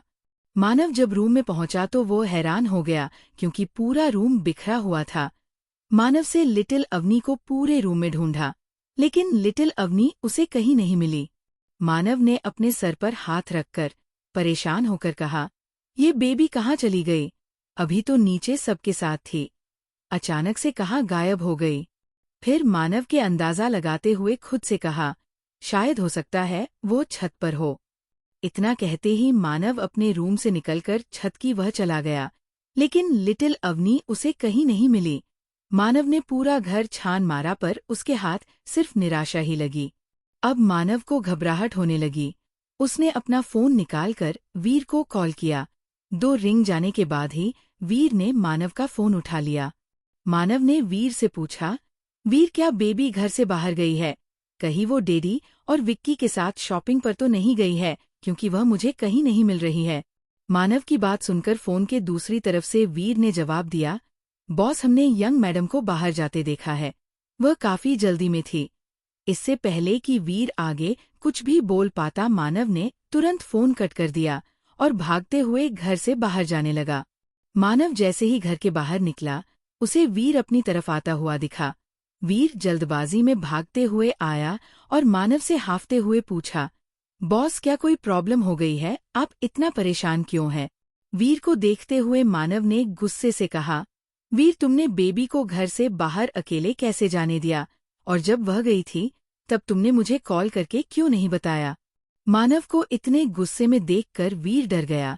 उसने हक लाते हुए जवाब दिया, वो बॉस, मैंने आपको कॉल किया था, पर आपका कॉल नहीं लगा, और वैसे भी यंग मैडम ने मुझसे कहा था कि आपने खुद उन्हें बाहर जाने की परमिशन दी है, इसीलिए ही हमने उन्हें नहीं रोका। वीर अपनी बात पूरी कर पाता उससे पहले ही मानव ने उस पर गुस्सा करते हुए कहा, वीर क्या तुम बेवकूफ हो? क्या तुम्हें नहीं पता कि मैं कभी भी बेबी को घर से बाहर अकेले नहीं भेजूंगा? इतना कहने के बाद मानव ने वीर को आर्डर देते हुए कहा, 5 मिनट के अंदर मुझे जानना है कि बेबी इस वक्त कहाँ है। मानव के आर्डर देते ही वीर तुरंत वहां से लिटिल अवनी के बारे में पता करने चला गया। वीर के जाने के बाद मानव अपने गुस्से को शांत करने की कोशिश करने लगा। उसने अपने दिल पर हाथ रखकर कहा, पता नहीं क्यों यह दिल आज इतना धड़क रहा है जैसे कुछ बहुत बुरा होने वाला है। पता नहीं क्यों मुझे इतनी बेचैनी हो रही है। ऐसा लग रहा है जैसे मैं अपनी जिंदगी से दूर हो रहा हूँ। इतना कहते ही मानव की आंखों में अपने आप ही आंसू आ जाते हैं। उस अपने सीने में बहुत दर्द महसूस होने लगता है। मानव अपने दोनों हाथों की मुट्ठी को कसकर बंद करके अपने दर्द को बर्दाश्त करने की कोशिश करने लगा। तभी वीर भागते हुए उसके पास आकर बोला, वीर, बॉस वो यंग मैडम का पता चल गया है। वही दूसरी तरफ एक सुनसान सड़क पर एक ब्लैक कलर की कार फुल स्पीड में हवा से बातें करते हुए चल रही थी। कार की ड्राइविंग सीट पर कोई और नहीं बल्कि लिटिल अवनी थी। उस समय उसके चेहरे पर कोई भी एक्सप्रेशन नहीं था। कुछ देर पहले लिटिल अवनी हॉल में खड़े होकर मानव तो देख रही थी, जिसे उसके डैडी जबरदस्ती पिज्जा और कपकेक खिला रहे थे। लिटिल अवनी जैसे ही मानव के पास जाने लगी, तभी उसके फोन पर किसी का मैसेज आया, जिसे देखते ही उसकी आंखें गुस्से से लाल हो गई।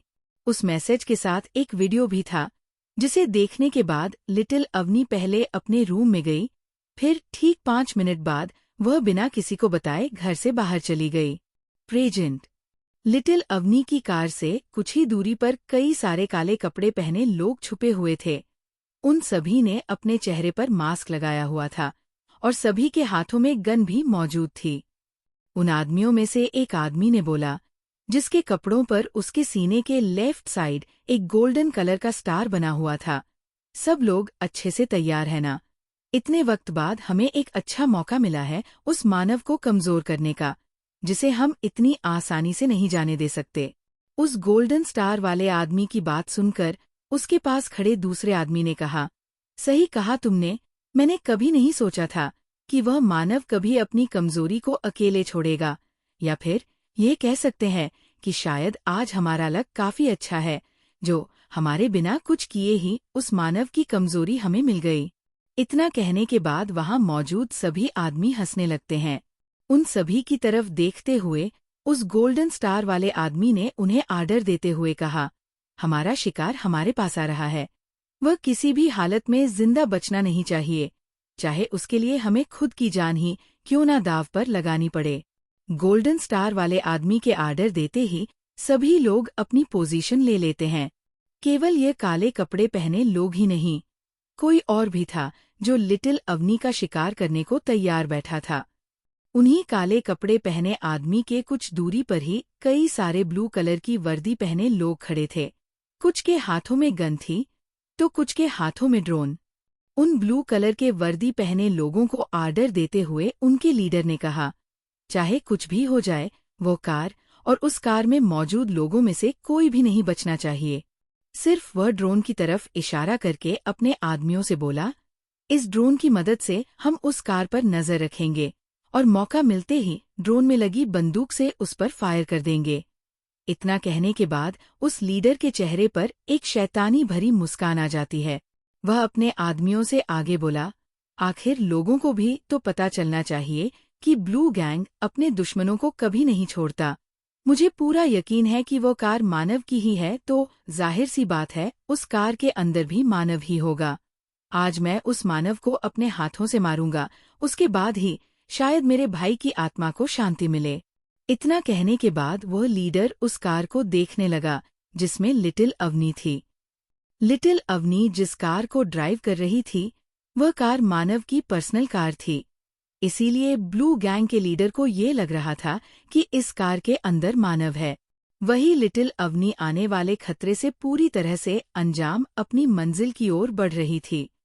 उसका पूरा ध्यान अपने सामने रास्ते पर था कि तभी उसका फोन रिंग करता है।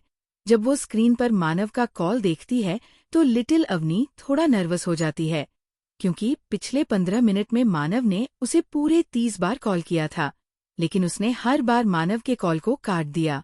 कुछ सोचकर लिटिल अवनी ने इस बार मानव का कॉल उठा लिया। हब्बी। लिटिल अवनी की बात को काटते हुए मानव ने घबराकर पूछा, बेबी मैं कब से फोन कर रहा हूँ, आप मेरा कॉल उठा क्यों नहीं रहे हो? पहले आप मुझे ये बताओ कि आप हो कहाँ? मानव की आवाज में लिटिल अवनी के लिए फिक्र साफ नजर आ रही। लिटिल अवनी ने थोड़ा गिल्टी फील करते हुए मानव से झूठ बोला, हब्बी वह मैं बस बाहर थोड़ा घूमने आई। अभी उसने इतना ही बोला था कि तभी उसे कुछ गड़बड़ होने का एहसास हुआ। उसने कार को रोकने की कोशिश की मगर कार के ब्रेक ही नहीं लग रहे थे। अवनी जब कार को रोकने की कोशिश कर रही थी तभी उसे अपने आसपास गोली चलने की आवाज सुनाई दी। वहीं दूसरी तरफ मानव ने जैसे ही गोली चलने की आवाज सुनाई दी वह डर गया। उसने डरते हुए अवनी को पुकारा, बेबी बेबी वहाँ क्या हो रहा है, बेबी कुछ तो बोलो।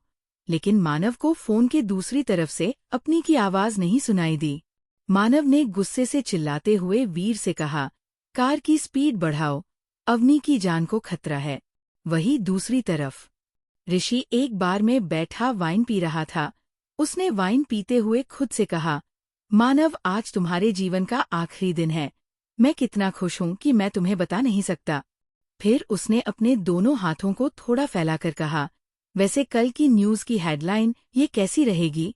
बिजनेस किंग मानव सिन्हा के कार का ब्रेक फेल होने के कारण उसकी मौत हो गई, या फिर इत्तेफाक से उसके दुश्मन वहां मौजूद थे जिन्होंने उसे कुत्ते की मौत दी। इतना कहकर ऋषि पागलों की तरह जोर जोर से हंसने लगा। सॉरी चैप्टर छोटा है क्योंकि मेरा पेट का एग्जाम है जिसकी तैयारी करनी है, फिर भी मैंने वक्त निकालकर इतना लिख दिया। लिटिल अवनी पूरी तरह से अंजाम है आने वाले खतरों से। क्या वो खुद को बचा पाएगी या फिर बन जाएगी उन सब का शिकार? क्या मानव वक्त पर आकर उससे बचा पाएगा? आखिर कौन है ये लोग जो लिटिल अवनी को जान से मारना चाहते हैं? क्या इन सब का ऋषि से कोई लेना देना है या उसने ही लिटिल अवनी को मारने के लिए लोगों को भेजा है? जानने के लिए आगे बने रहे हैं। आज का एपिसोड यही खत्म होता है। आप लोग बताएं कैसा लगा स्टोरी। कमेंट में बताएं और बताएं कौन सी स्टोरी सुनना है।